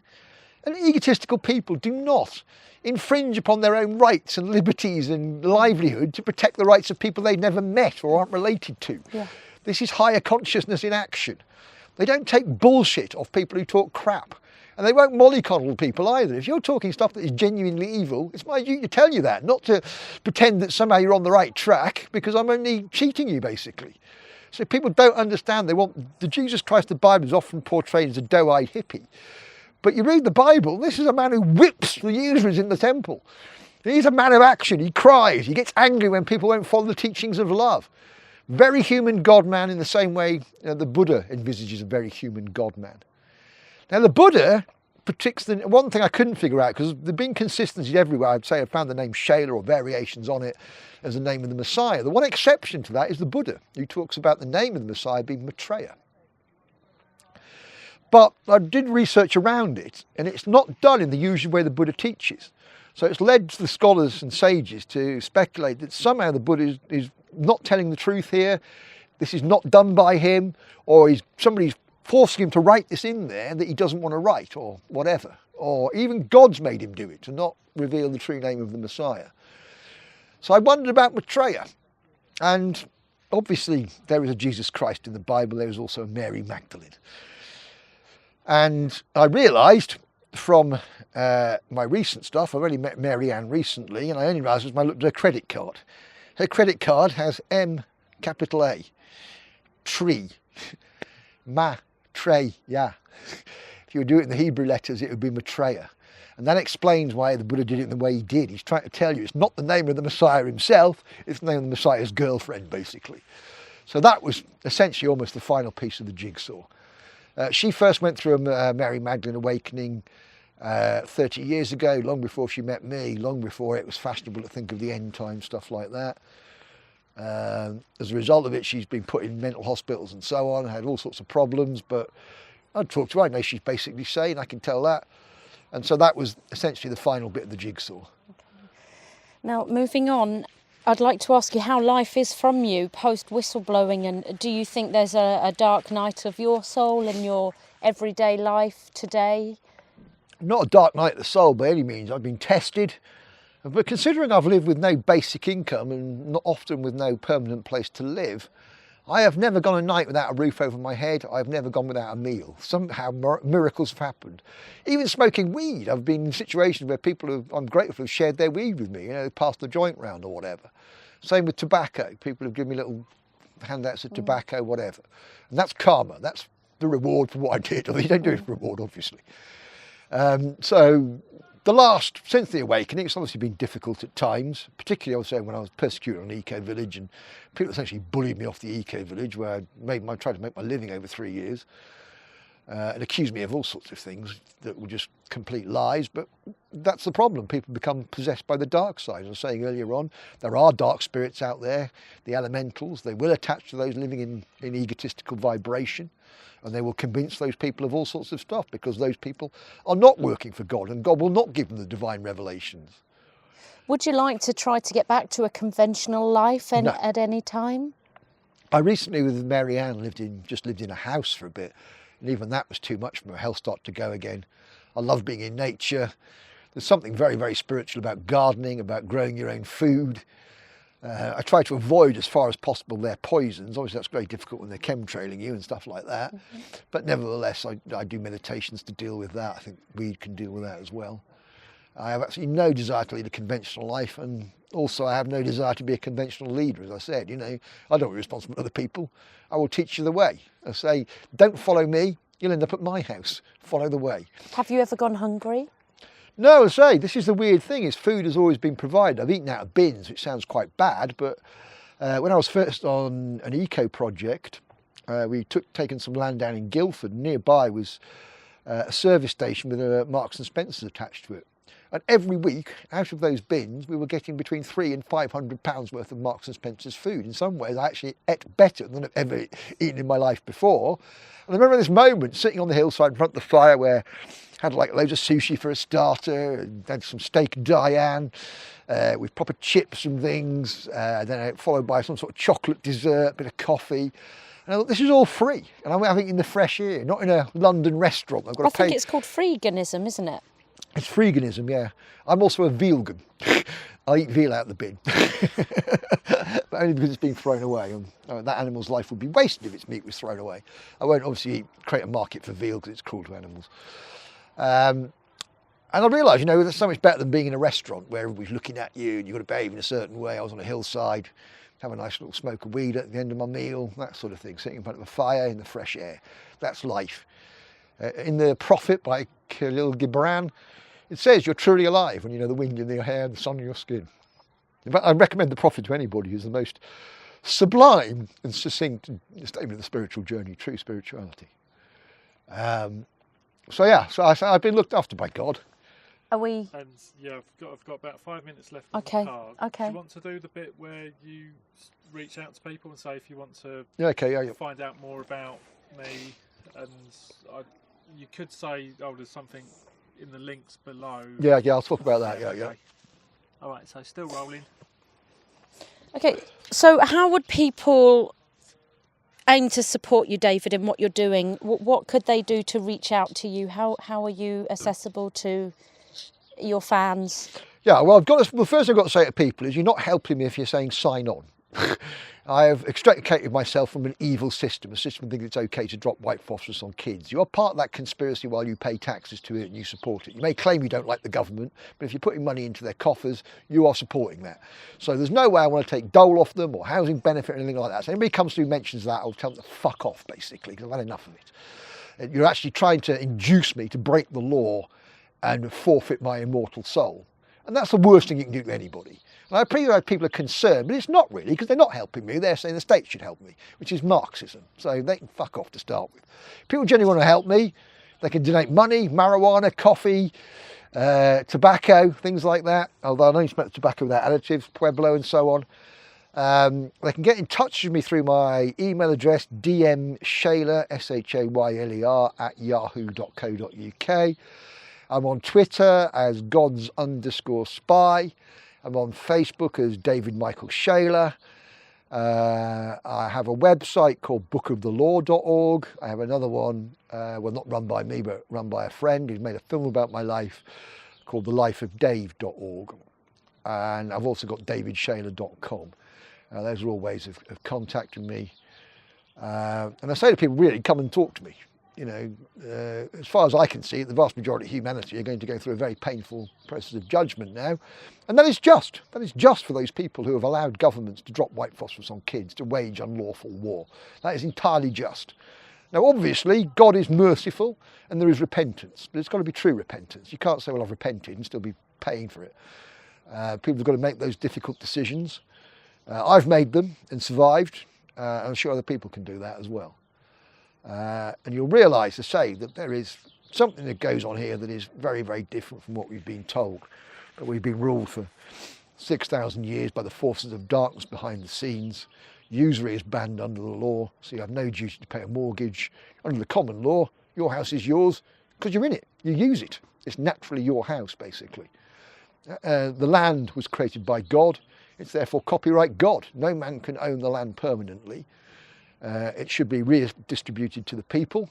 so that they can grow their own food and live lives in harmony with creation. So if the Green Movement are serious about changing the environment and so on, rather than believing this bollocks about carbon, then they would come to me and they would start taking back the land using God's law as set out in the Bible. So that's the two things. This is the conclusion that all great men have come to, is you cancel all debt, you reapportion the land. That's how you preserve a decent society. The backbone of the US and France for 200 years, no longer of course because of big corpora and big agriculture, were small holding farmers. That was the difference between them and this country where we still have an aristocracy and the farmer has to work 2-3 months a year to provide his tithe or his taxes to the Lord for his land. That's a big difference. And that appears to be the very best way of having a good society. It's because you've got lots and lots of small farmers, they're competing with each other, that keeps prices down, creates variety, people are growing different things. Whereas monoculture, of course, is an extremely inefficient use of land. In the Soviet Union, they looked at the productivity of the collectivist state farms compared to the peasant farms. The peasant farms were literally hundreds of times more effective, hundreds of times more produce from the peasants than it was from the state. So the way forward really is very simple. I've been repeating this message for a very long time now. Obviously I have got annoyed when humanity hasn't listened to me.